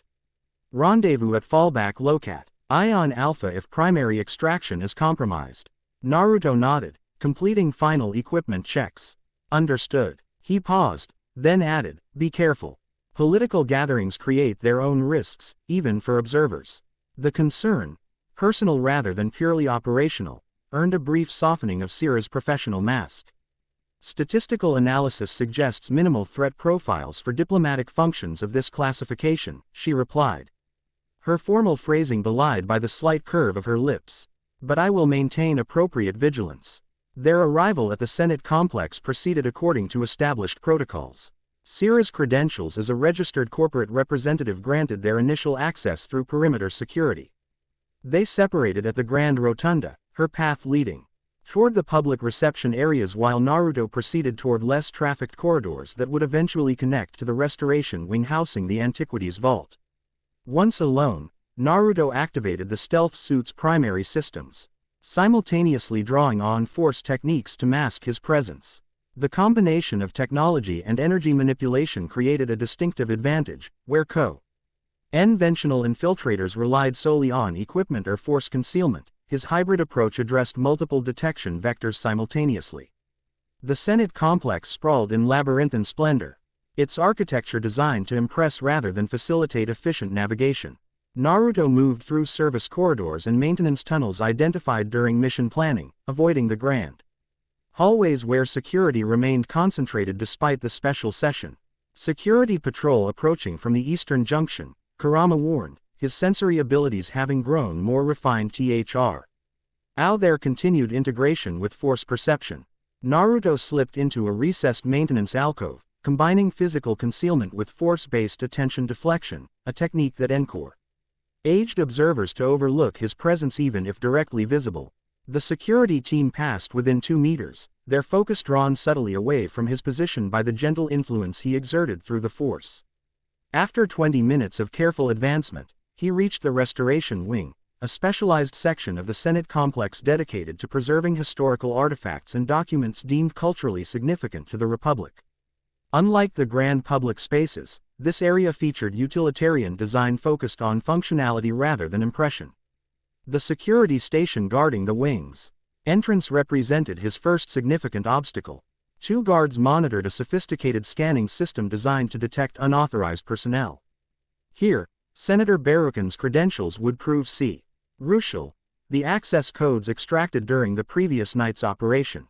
Naruto approached the checkpoint directly, having shifted his stealth systems to present the appropriate credential signature. The guards registered the approaching visitor, their screens displaying the security clearance associated with the senator's access codes. Verification confirmed. Special Liaison Orvis, the lead guard acknowledged, addressing Naruto by the cover identity linked to the credentials. Restoration Bay 4 has been prepared according to the committee's request. Thank you, Naruto replied with he precise Coruscant accent his cover identity required. The committee appreciates the expedited arrangements. The exchange completed with perfect procedural correctness, granting him access to restricted wing without raising suspicions. Once past the checkpoint, Naruto navigated toward his actual target, Restoration Bay 7, where intelligence indicated the Atris Codex was undergoing conservation work. The Restoration Wing operated with minimal staffing during the special session, most personnel having been reassigned to support the main Senate proceedings. Naruto encountered only 2 technicians, both absorbed in their work and easily avoided through basic stealth techniques. The specialized security systems presented greater challenges: motion sensors, atmospheric disturbance detectors, and energy field monitors designed to protect valuable artifacts from theft or damage. Restoration Bay 7 featured additional security measures beyond the wing's standard protocols. ECI-Elized force field protected the entrance, requiring both biometric authentication and specific authorization codes. Here, Naruto's hybrid abilities proved particularly valuable. Force manipulation allowed him to influence the biometric scanner to register an authorized pattern, while the electronic credentials extracted from Senator Baruchan's access chip handled the authorization component. He force field deactivated with a soft hum, granting access to the climate-controlled chamber beyond. Inside, various ancient texts and artifacts rested on specialized conservation platforms, each surrounded by monitoring equipment and preservation fields. At the center, on a dedicated workstation, lay the object of their mission, the Atris Codex. Even from a distance, Naruto could sense the artifact's significance. The book, bound in what appeared to be pale leather with silver inlays, radiated subtle force energy, the accumulation of centuries of handling by force-sensitive scholars. More importantly, he detected the distinctive resonance that had drawn the Emperor's interest, energy patterns reminiscent of the interdimensional phenomena he had experienced during his own transition between worlds. Careful, Kurama cautioned as Naruto approached the workstation. The preservation field likely incorporates additional security triggers. A valid concern. Naruto extended his senses, identifying the complex network of monitoring systems surrounding the ancient text. Direct removal would trigger multiple alarms. Instead, He needed to extract the specific information without disturbing the artifact itself, a more subtle approach requiring specialized equipment. From a concealed compartment in his stealth suit, he retrieved a device developed by Imperial Intelligence specifically for this operation, a non-contact scanning system capable of digitally capturing text without physical interaction. The technology incorporated elements Naruto recognized from both Republic and Imperial design traditions, likely representing proprietary development by Sira's department. Carefully positioning the scanner above the codex, he activated its primary function. A soft blue light emerged, SSING over the ancient pages without physical contact. The device began recording the text, translating the archaic script into data for later analysis. To access the specific sections of interest, Naruto utilized minimal force manipulation to turn pages without triggering the preservation field's pressure sensors. As the scanning proceeded, he studied the visible text with growing interest. The codex contained diagrams and theoretical models concerning energy transfer between dimensional boundaries, concepts that resonated with his own experiences. Some passages specifically referenced parallel force traditions and extragalactic energy paradigms, in terms that suggested the ancient Jedi scholar Atris had encountered or theorized phenomena similar to chakra. Most intriguingly, several sections discussed what the text called convergence points, nexuses where different energy systems could theoretically interact or transfer. The terminology matched what the spectral guardian on ISS had called Naruto himself, a convergence point between realities. The Emperor's interest becomes clearer, Kurama observed as they both processed the information. These texts describe theoretica, frameworks for what happened to us accidentally. If understood and controlled, the implications were significant. If the Emperor could systematically access other dimensions, potentially including Naruto's home world, the consequences could be profound for both realities. The scanning completed its primary objective, capturing the essential portions of the codex for later detailed analysis. Naruto carefully returned the ancient text to its exact original position, ensuring the preservation field registered no disturbance. As he secured the scanning device, his enhanced senses detected HIFT in the security patterns outside the restoration bay, and in scheduled personnel movement approaching their position. Someone's coming, Kurama confirmed unnecessarily. Not regular security, their energy signature feels different. Naruto quickly activated his stealth systems to maximum capacity, simultaneously drawing on force concealment techniques.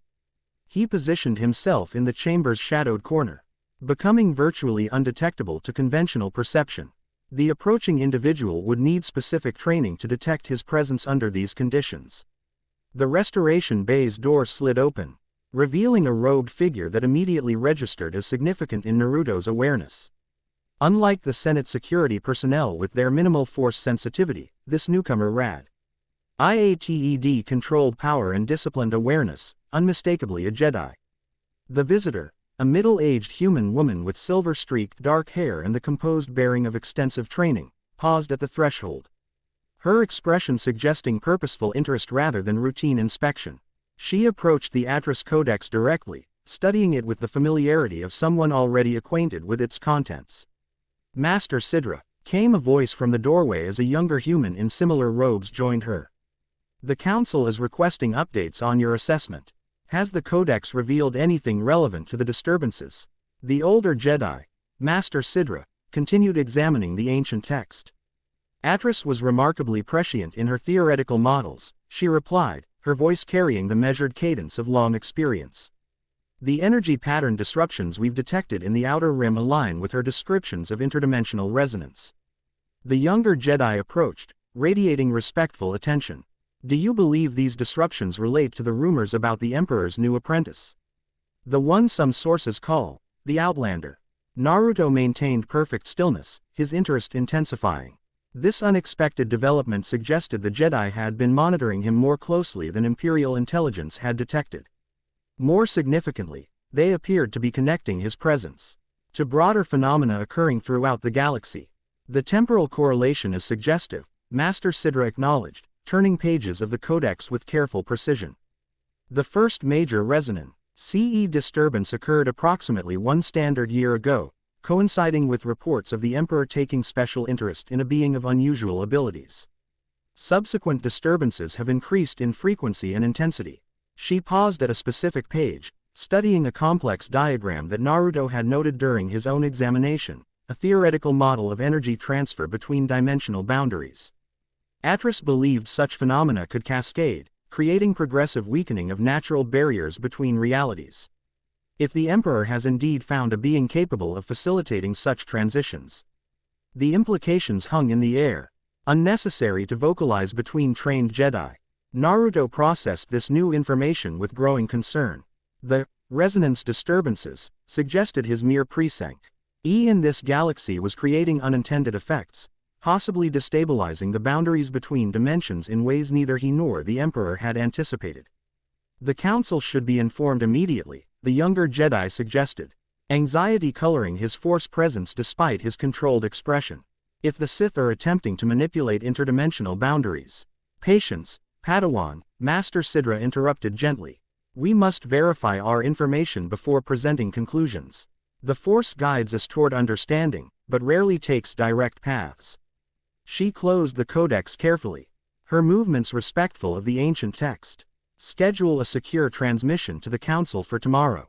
I need time to meditate on these findings and consult additional historical references. As they prepared to depart, Master Sidra paused suddenly, her attention shifting toward Naruto's position. For a heart-stopping moment, he thought his concealment had failed, that her Jedi training had penetrated his hybrid stealth techniques. Her gaze swept the chamber's shadows, lingering briefly on his location before moving on. Master, her companion questioned, noticing her hesitation. A momentary disturbance, she replied thoughtfully. The Force flows strangely here, echoes and possibilities intermingling with present reality. With a final glance around the Restoration Bay, she added, secure the chamber according to protocol.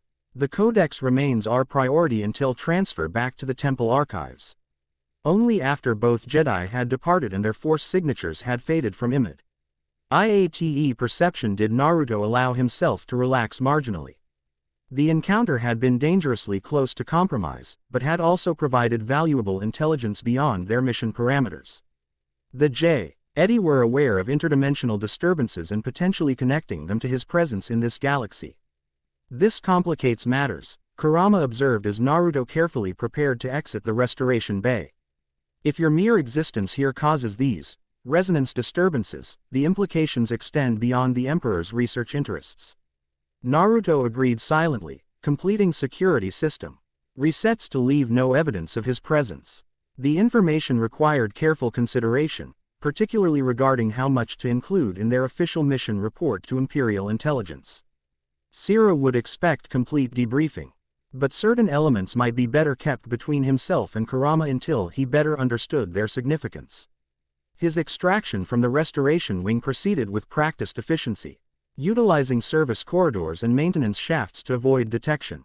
The Senate remained focused on its special session, security resources concentrated on protecting T.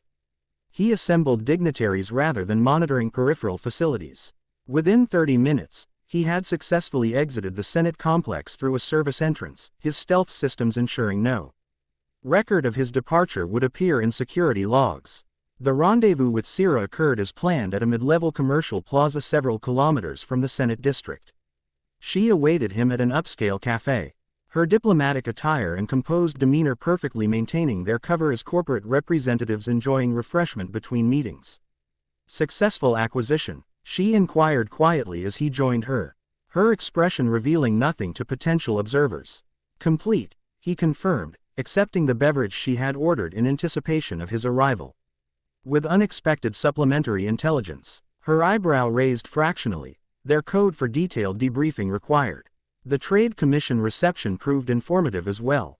Several representatives expressed particular interest in Meridian's expansion plans for the Outer Rim. Their conversation continued in this vein, seemingly innocent corporate discussion that conveyed operational information through established patterns and key phrases. Only when they had returned to their secure apartment did they transition to direct discussion of mission outcomes. The scanning device captured approximately 94% of the codex content. Naruto reported, transferring the acquired data to their secure analysis system.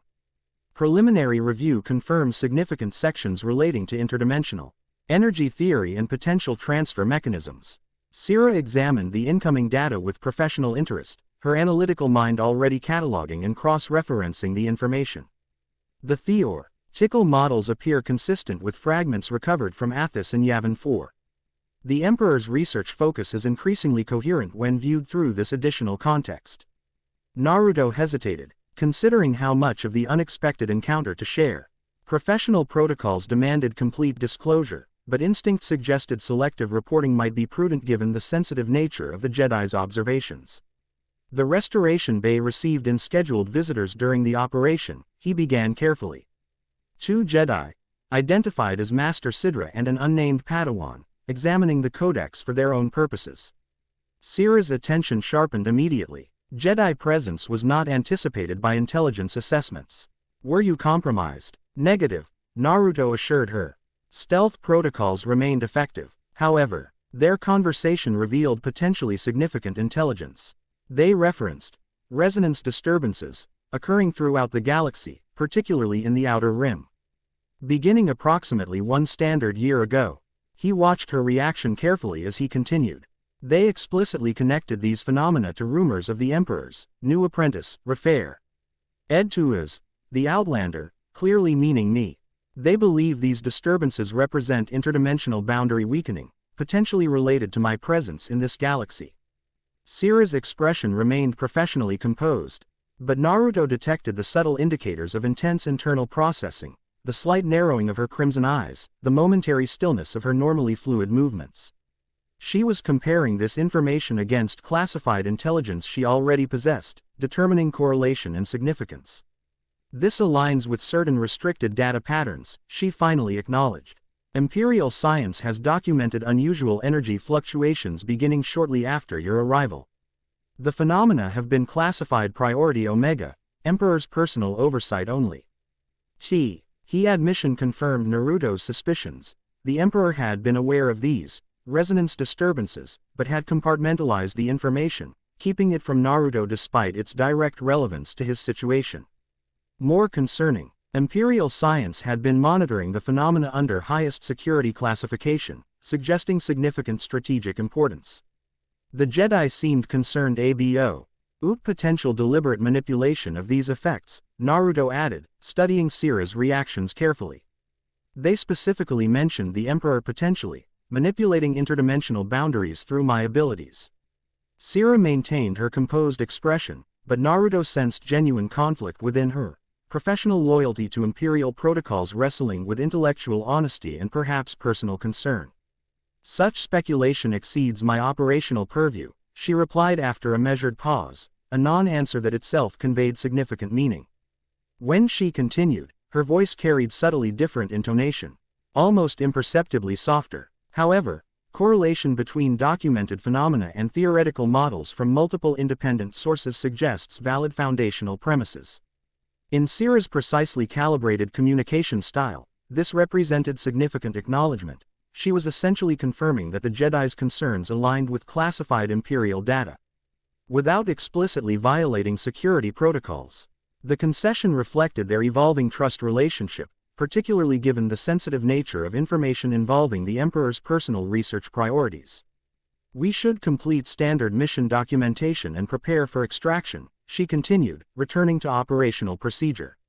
Our cover identities remain viable for 12 additional standard hours before scheduled departure. Naruto recognized the deliberate shift away from potentially problematic discussion. Agreed. The acquired data should be transmitted through secure channels immediately to maintain information integrity. They proceeded with standard post-mission protocols, preparing the codex data for encrypted transmission to Imperial intelligence. Throughout the process, Naruto considered the implications of what they'd learned, both from the ancient text itself and the unexpected Jedi visitors. The picture emerging suggested the Emperor's interest in High's unique abilities extended far beyond academic curiosity or even practical applications of hybrid techniques. If his very presence was causing interdimensional disturbances, weakening the boundaries between realities, Then the Emperor's methodical research into such phenomena took on more ominous significance.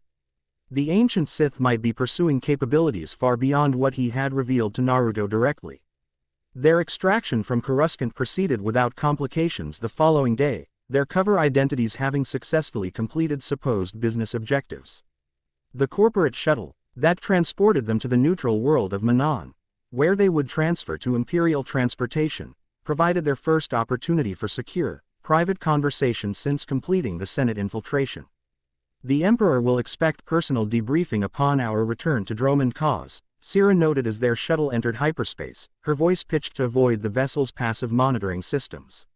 His interest in the Codex data will supersede standard intelligence protocols.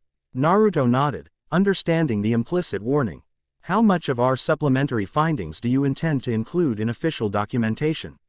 The question represented a critical junction in their professional relationship, acknowledgement that selective reporting might be under consideration, despite Real regulations mandating complete disclosure. Sira studied him carefully, weighing multiple factors before responding.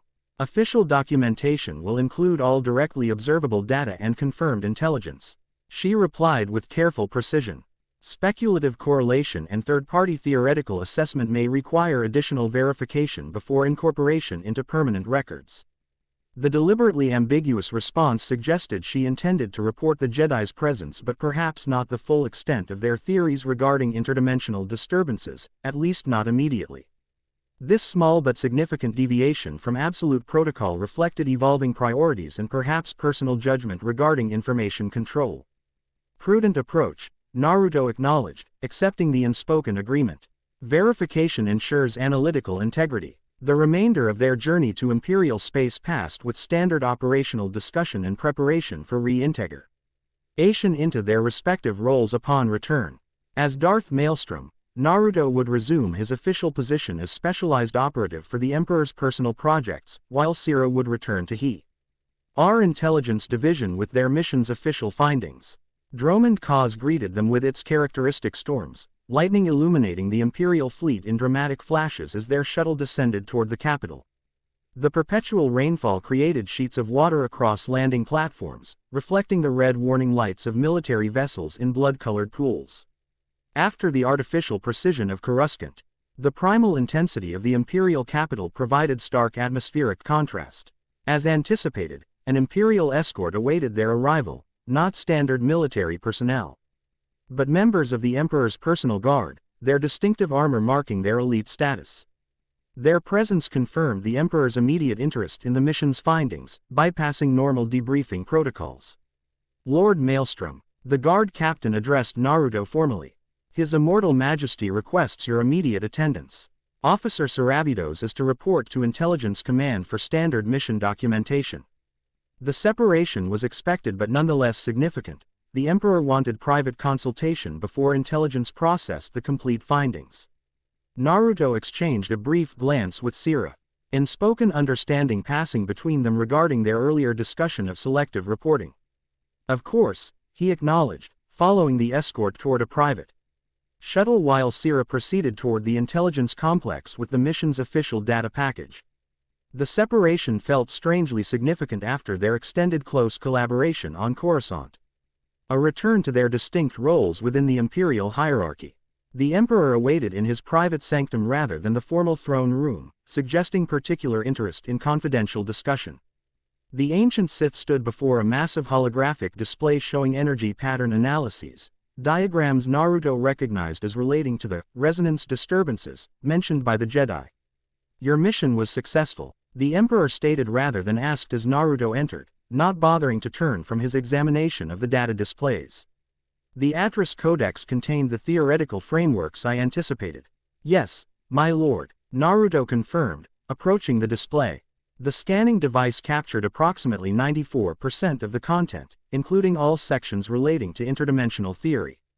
Now the Emperor turned, his glowing eyes studying Naruto with that familiar intensity that somehow perceived beyond normal sensory input. And you encountered Jedi examining the same material. Interesting convergence. The immediate reference to information Naruto had only shared with Sira confirmed what he had long suspected. The Emperor maintained monitoring capabilities that extend Dead beyond conventional imperial intelligence networks. Whether through force techniques or technological surveillance, very little escaped his awareness when it concerned areas of particular interest. They seemed concerned about disturbances in the force, Naruto acknowledged, seeing no benefit in denying knowledge the Emperor clearly already possessed. Specifically, resonance patterns they believe relate to interdimensional boundaries. As they should be, the Emperor replied with cold amusement. Such phenomena exceed their limited understanding, creating precisely the fear and uncertainty that distracts them from more immediate concerns. He gestured toward the complex energy patterns displayed in the holographic projection.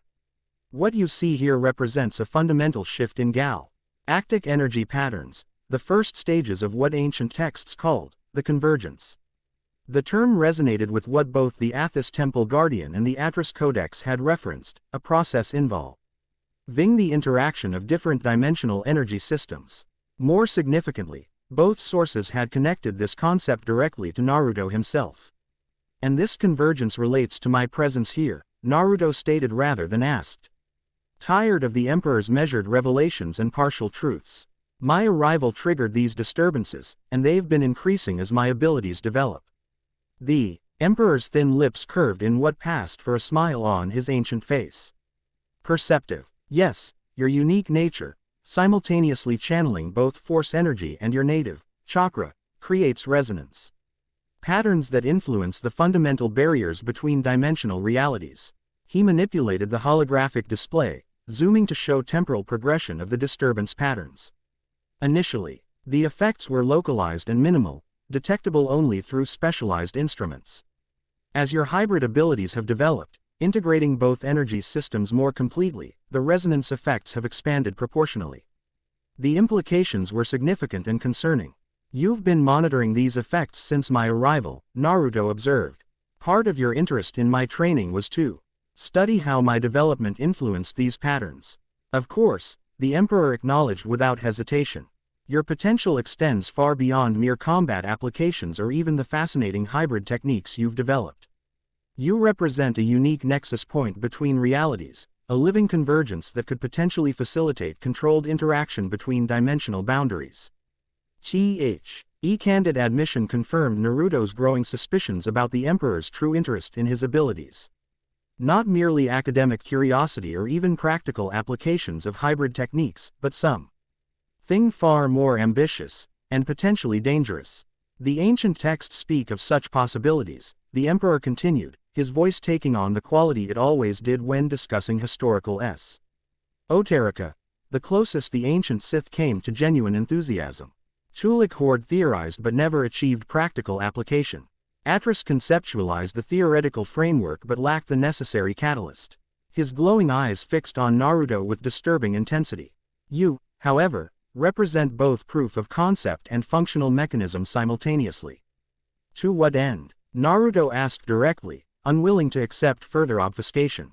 What does manipulating interdimensional boundaries achieve beyond theoretical interest? The Emperor studied him for a long moment, seemingly weighing how much to reveal. Power, he finally stated with characteristic directness. Access to energy systems and capabilities beyond this galaxy's evolutionary development. Imagine force users capable of manipulating your chakra techniques, or conversely, introducing force capabilities to your native dimension. The scenario sent a chill through Naruto's core. The implications for both realities would be profound and potentially catastrophic. The Emperor, with his millennia of accumulated knowledge and power, gaining access to chakra-based abilities and potentially the Biju themselves. The thought was disturbing on multiple levels. Such interaction would fundamentally alter both realities, the Emperor continued, clearly perceiving Naruto's concern but misinterpreting its nature. A new paradigm of power transcending current limitations. The research potential alone justifies the resources invested in your development. Naruto maintained a carefully neutral expression, recognizing the dangerous territory their conversation entered. And my role in this theoretical application, beyond being a living convergence point, central and essential, the Emperor replied without hesitation. The Atris Codex confirms what my own research suggested. Stable interdimensional interaction requires a nexus being capable of simultaneously channeling both reality systems' energies. You are currently Li, the only known entity with this capability. The Emperor turned back to the holographic display, manipulating controls to show new data sets. Your continuing development accelerates the process naturally. Each integration of force techniques with your native abilities strengthens the resonance patterns. Eventually, with proper application, controlled breaches of dimensional boundaries become possible. The casual way the ancient Sith discussed potentially catastrophic manipulation of reality itself reinforced Naruto's growing concerns about the Emperor's ultimate intentions. While prescient TED's scientific research and expansion of knowledge, the underlying ambition reflected the same hunger for power that had defined Sith philosophy for millennia, merely on an unprecedented scale. Essay disturbances. They're not just passive readings, are they? Naruto pressed, connecting various pieces of information. They're affecting actual locations in the galaxy. That's why the Jedi are investigating. Perceptive. The Emperor acknowledged with what might have been genuine approval. Yes, the resonance patterns manifest as localized phenomena in specific regions, particularly those with naturally occurring force nexuses or historical significance. Ancient temple sites, force-sensitive ecosystems, locations where the boundary between dimensional realities was already naturally thinner. This explained the Emperor's particular interest in specific archaeological sites and historical artifacts over the past year. Locations like Athos, Yavin 4, and others where Naruto had been sent on specialized missions. Each connected to the growing pattern of interdimensional research the ancient Sith was pursuing. Your next assignment relates directly to these developments, the Emperor continued, transitioning to operational directives with characteristic abruptness. A significant resonance disturbance has manifested in the Nar Shaddaa system, specifically in the abandoned lower levels of the Smuggler's Moon. Imperial assets have detected energy signatures similar to your arrival event, though at smaller scale. The implication was clear: another interdimensional event, Potentia. LLY related to Naruto's original transition between worlds. The possibility sent a surge of both hope and concern through him. Could this represent a natural pathway back to his home dimension? Or perhaps evidence that others might have crossed between worlds as he had? Intelligence has established operational cover through existing criminal networks, the Emperor elaborated. You will investigate the phenomenon directly, cataloging all observable effects and collecting any materialized artifacts.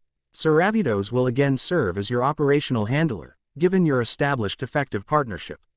The assignment aligned too perfectly with Naruto's personal interests to refuse, despite his growing wariness about the Emperor's ultimate objectives.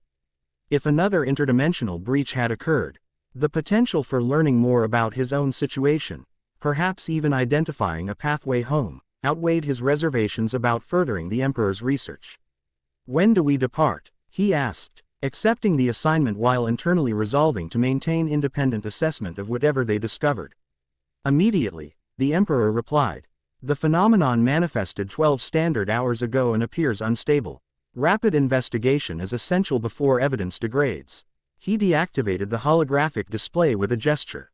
"Intelligence has prepared operational materials according to established protocols. Saravidos awaits at the military spaceport."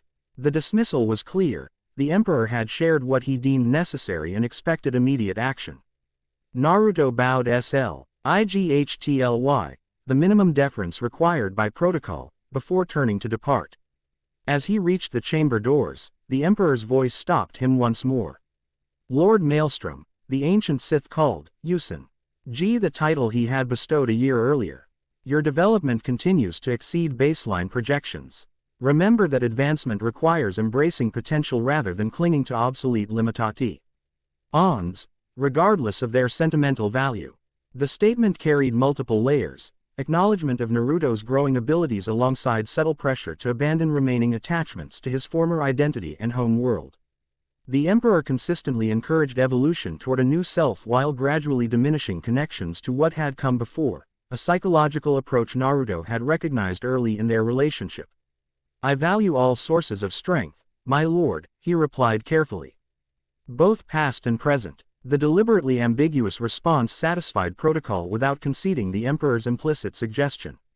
With a final acknowledging nod, Naruto departed the sanctum, mind already processing the implications of their conversation and preparing for the Nar Shaddaa assignment. Sira awaited at the military spaceport as promised, her intelligence uniform exchanged for civilian attire more appropriate to their upcoming mission environment. Nar Shaddaa, known colloquially as He Smuggler's Moon, operated beyond conventional governmental authority, controlled by various criminal organizations rather than either Republic or Imperial administration. Their cover identities would need to reflect this lawless context. Operational materials prepared, Naruto asked as he approached, noting the unmarked shuttle that would transport them to the Hutt-controlled moon. Complete, she confirmed, handing him a secure datapad. Cover identities established as independent salvage operators with Black Sun connections. Equipment packages include specialized sensors calibrated to detect dimensional energy variances based on your arrival patterns. They boarded the shuttle without further discussion, the pilot, an intelligence operative himself, requiring no instructions beyond He classified mission codes Sira provided. As the vessel lifted off from Dromund Kaas, ascending through the perpetual storm layer into clear starlit space, Naruto reviewed the mission parameters on the secure datapad. The information confirmed what the Emperor had outlined, an energy disturbance registering similar patterns to Naruto's interdimensional arrival, though at approximately 40% reduced intensity. The phenomenon had manifested in an abandoned industrial sector of Nar Shaddaa's lower levels, an area largely unoccupied except by outcasts and renegade droids. The Emperor Ared certain theoretical frameworks derived from the Atris Codex, Naruto noted once they had entered hyperspace, secure from potential monitoring. He explicitly connected my hybrid abilities to these resonance disturbances, occurring throughout the galaxy. Sira nodded, her expression carefully neutral. Intelligence analysis had suggested such correlation, though verification required additional data sources. She hesitated momentarily before adding, the classification level of such analysis exceeds standard operational parameters. The Emperor's direct confirmation represents significant protocol deviation. The observation confirmed what Naruto had already suspected. The Emperor was operating outside normal Imperial information hierarchies regarding this research, sharing insights him that would typically remain restricted even to high-level intelligence operatives like Sira. How much does intelligence know about these disturbances? He asked, testing boundaries of their evolving trust relationship. Sira considered the question, visibly weighing professional obligations against practical operational requirements. Documented phenomena include 17 major energy turn anomalies across 12 systems within the past standard year, she finally replied. Correlation analysis indicates 93% probability of connection to your interdimensional transition event. Secondary effects include localized force sensitivity alterations and temporal distortion fields. The information exceeded what the Emperor had explicitly shared, suggesting Sira was acting calculated decisions about information sharing based on operational necessities rather than strict protocol adherence. The evolution represented significant trust development in their partnership. The Nar Shaddaa manifestation appears unique in the observed pattern sequence, she continued, activating a secure holographic display showing comparison data. Previous disturbances registered energy pattern anomalies without physical materialization components. This instance shows matter transmission signatures similar to your arrival event. The implication was clear, unlike previous resonance disturbances that manifested as energy pattern anomalies, this event might have actually transferred physical matter between dimensions. The possibility raised both hope and concern for Naruto. Could someone or something else have crossed from his home world? Their journey to Nar Shaddaa passed with detailed operational planning and review of environmental factors relevant to their mission. The Smuggler's Moon represented a challenging environment, a lawless haven for criminals, mercenaries, and outcasts from across the galaxy.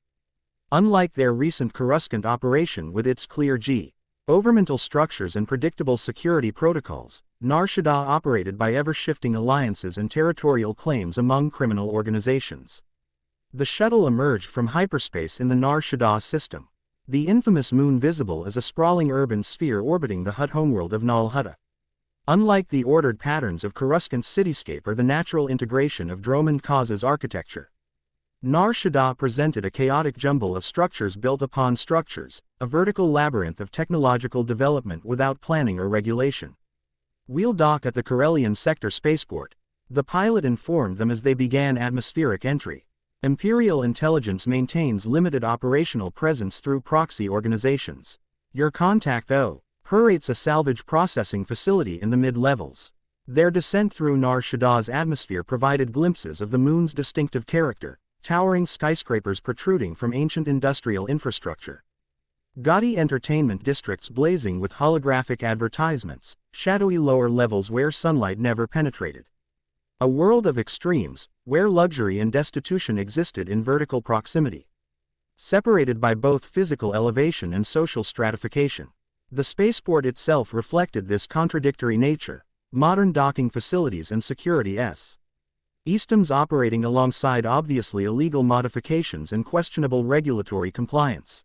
Their shuttle settled onto a private landing pad connected to a moderately respectable-looking process. Singh Center emblazoned with Rendalkar salvage and reclamation, in multiple languages. "Welcome to paradise," commented a gravelly female voice as they disembarked. A tall, muscular woman with extensive scarification patterns across visible skin awaited them on the landing pad.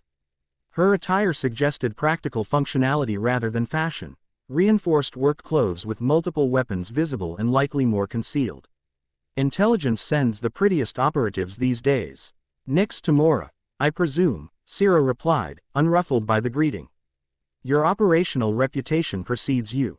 The woman, Nix, grinned, revealing a row of teeth including several metallic replacements that gleamed in the artificial lighting. "All exaggerated, I assure you. I'm a legitimate businesswoman with only occasional connections to completely legal salvage acquisition." Her attention shifted to Naruto, eyes narrowing with obvious assessment. "So you're the special project everyone's whispering about. Don't look like much, but neither did that rancor cub before it took my left thumb." She wiggled a cybernetic replacement demonstratively. "Never judge by appearances, that's my philosophy." Naruto found himself appreciating her direct approach after months of imperial political navigation and republic infiltration. "I try not to disappoint," he replied with a slight smile. "Your facility is secure for briefing." "Secure as anything gets on this moon," Nix confirmed, leading them toward a reinforced door that connected the landing pad to the main structure. "Which means good enough unless you've really pissed off a Hutt cartel or Black Sun. Have you?" "Not on this particular operation," Naruto assured her as they entered a surprisingly well-appointed command center disguised as a salvage processing office. Advanced monitoring systems and communications equipment operated behind fake walls and concealed panels, maintaining the facility's cover while providing substantial operational capabilities. The disturbance manifested in the abandoned industrial zone 2 sectors down, Nix explained, activating a holographic map of Nar Shaddah's labyrinthine structure. Old droid manufacturing complex from before the last war. Mostly stripped and abandoned. Perfect place for something weird to happen without immediate notice. She highlighted a specific section of the three-dimensional map, zooming to show detailed structural analysis. "My scanners picked up the energy spike approximately 14 standard hours ago. Pattern matched the special parameters intelligence provided for priority monitoring. Sent immediate notification per established protocol." "Has anyone else investigated the site?" Sira asked, studying the detailed mapping with professional interest. "Not officially," Nix replied, manipulating the display to show security camera footage from nearby sectors. "But there's been unusual movement from some of the local gangs, particularly the Zhug brothers outfit. I have established a perimeter approximately 2 blocks out from the epicenter." This represented a potential complication. The Zhug brothers operated a notorious mercenary organization known for both effectiveness and brutality. Their interest suggested they might have detected something valuable about the disturbance. "Any indication what they've found?" Naruto asked, assessing the tactical implications of their presence. Nix shrugged expressively. "Rumors only. Something about foreign technology, or unusual weapons.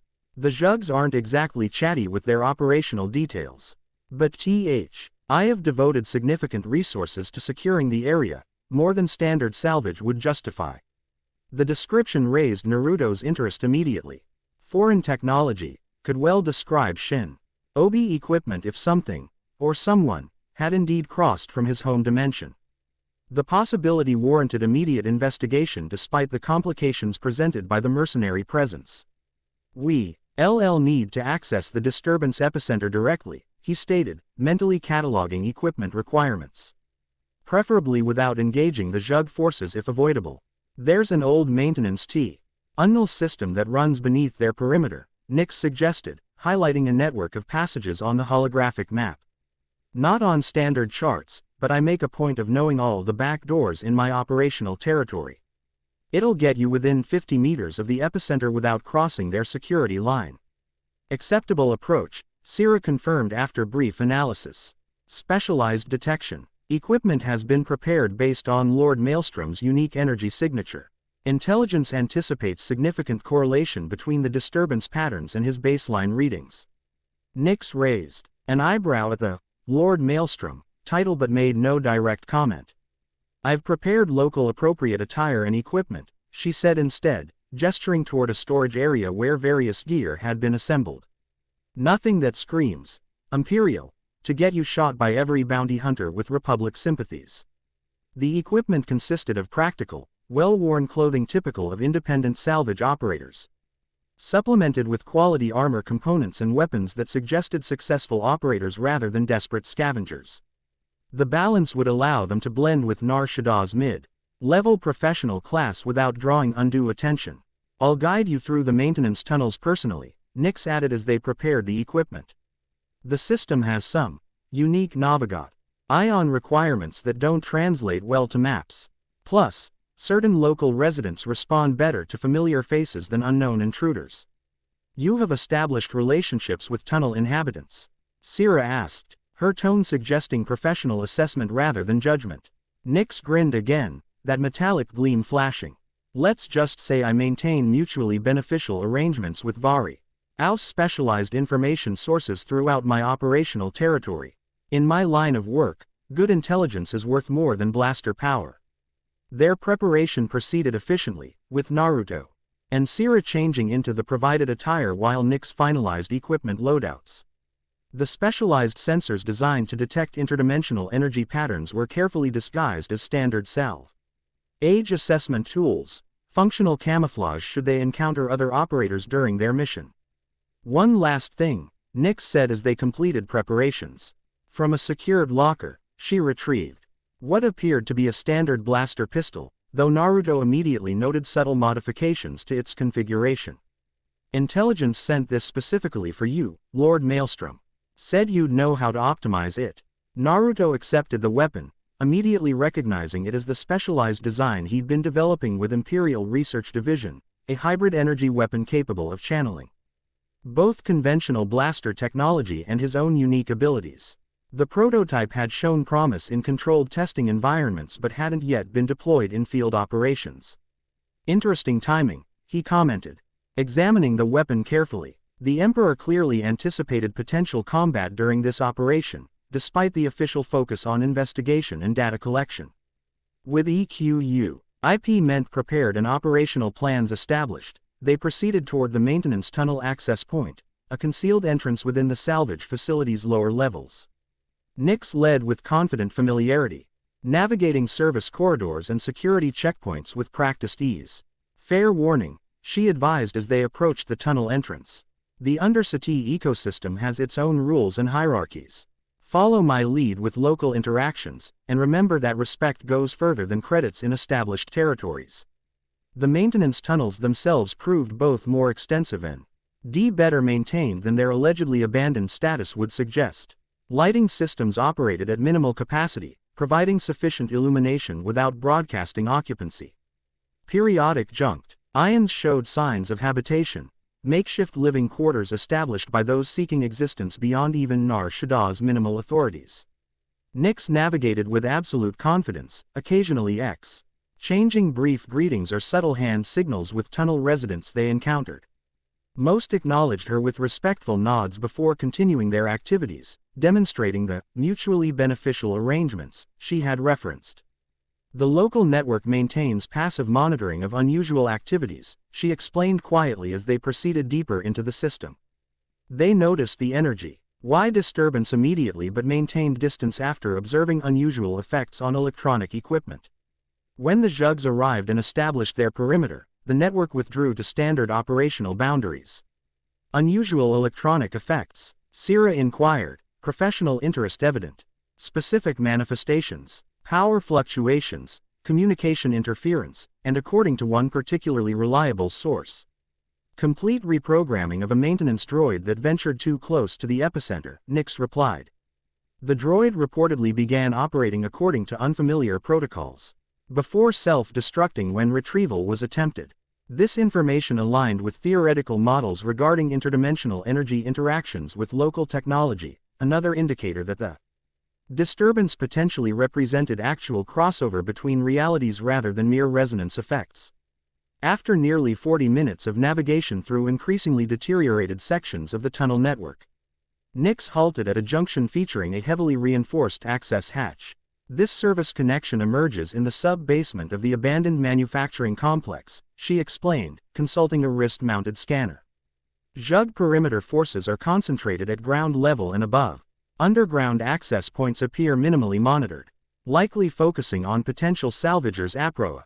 Ching horizontally rather than vertically, Naruto observed, extending his senses through the force to confirm the assessment. I detect approximately 3 life forms within 100-meter radius below ground, stationed as sentries rather than active patrols. Nix raised an eyebrow, clearly impressed by the precision of his awareness. Convenient talent for our line of work, she commented. The epicenter reading comes from the central production floor, 2 levels above this access point. According to structural scans, internal stairwells remain intact despite general facility deterioration. Sira activated her specialized scanner, calibrating its settings to the unique energy parameters associated with Naruto's interdimensional signature. Initial readings confirm dimensional disturbank. E-patterns consistent with theoretical models. Intensity suggests recent active manifestation rather than residual effects. The information increased Naruto's already substantial interest. If the disturbance was still active rather than merely residual, the potential for gathering significant data, or even identifying potential return pathways, increased dramatically. I'll take point, he decided, preparing the specialized blaster while simultaneously reaching for the familiar flow of chakra and force energy that had become his signature combat preparation. Sira, maintain scanner operation and document all variations. Nix, secure our extraction route against potential Zhug reinforcements. The former gladiator-turned-salvage operator grinned with evident anticipation. Been too long since I had a proper scrap with the Zhugs. They still owe me for that shipment they hijacked in the Corellian sector. She checked her own weapons, an impressive array including both conventional blasters and several specialized melee implements. Try not to die before I get back. Intelligence would give me endless paperwork. With final coordination established, Nix unlocked the access hatch using a complex security bypass system that suggested regular utilization of such restricted entry points. The hatch opened with a soft pneumatic hiss, revealing a deteriorated service corridor beyond, once part of the manufacturing facility's maintenance infrastructure, now abandoned to dust and darkness. The end. I hope you enjoyed this episode. Remember to subscribe and like this video. See you in the next video.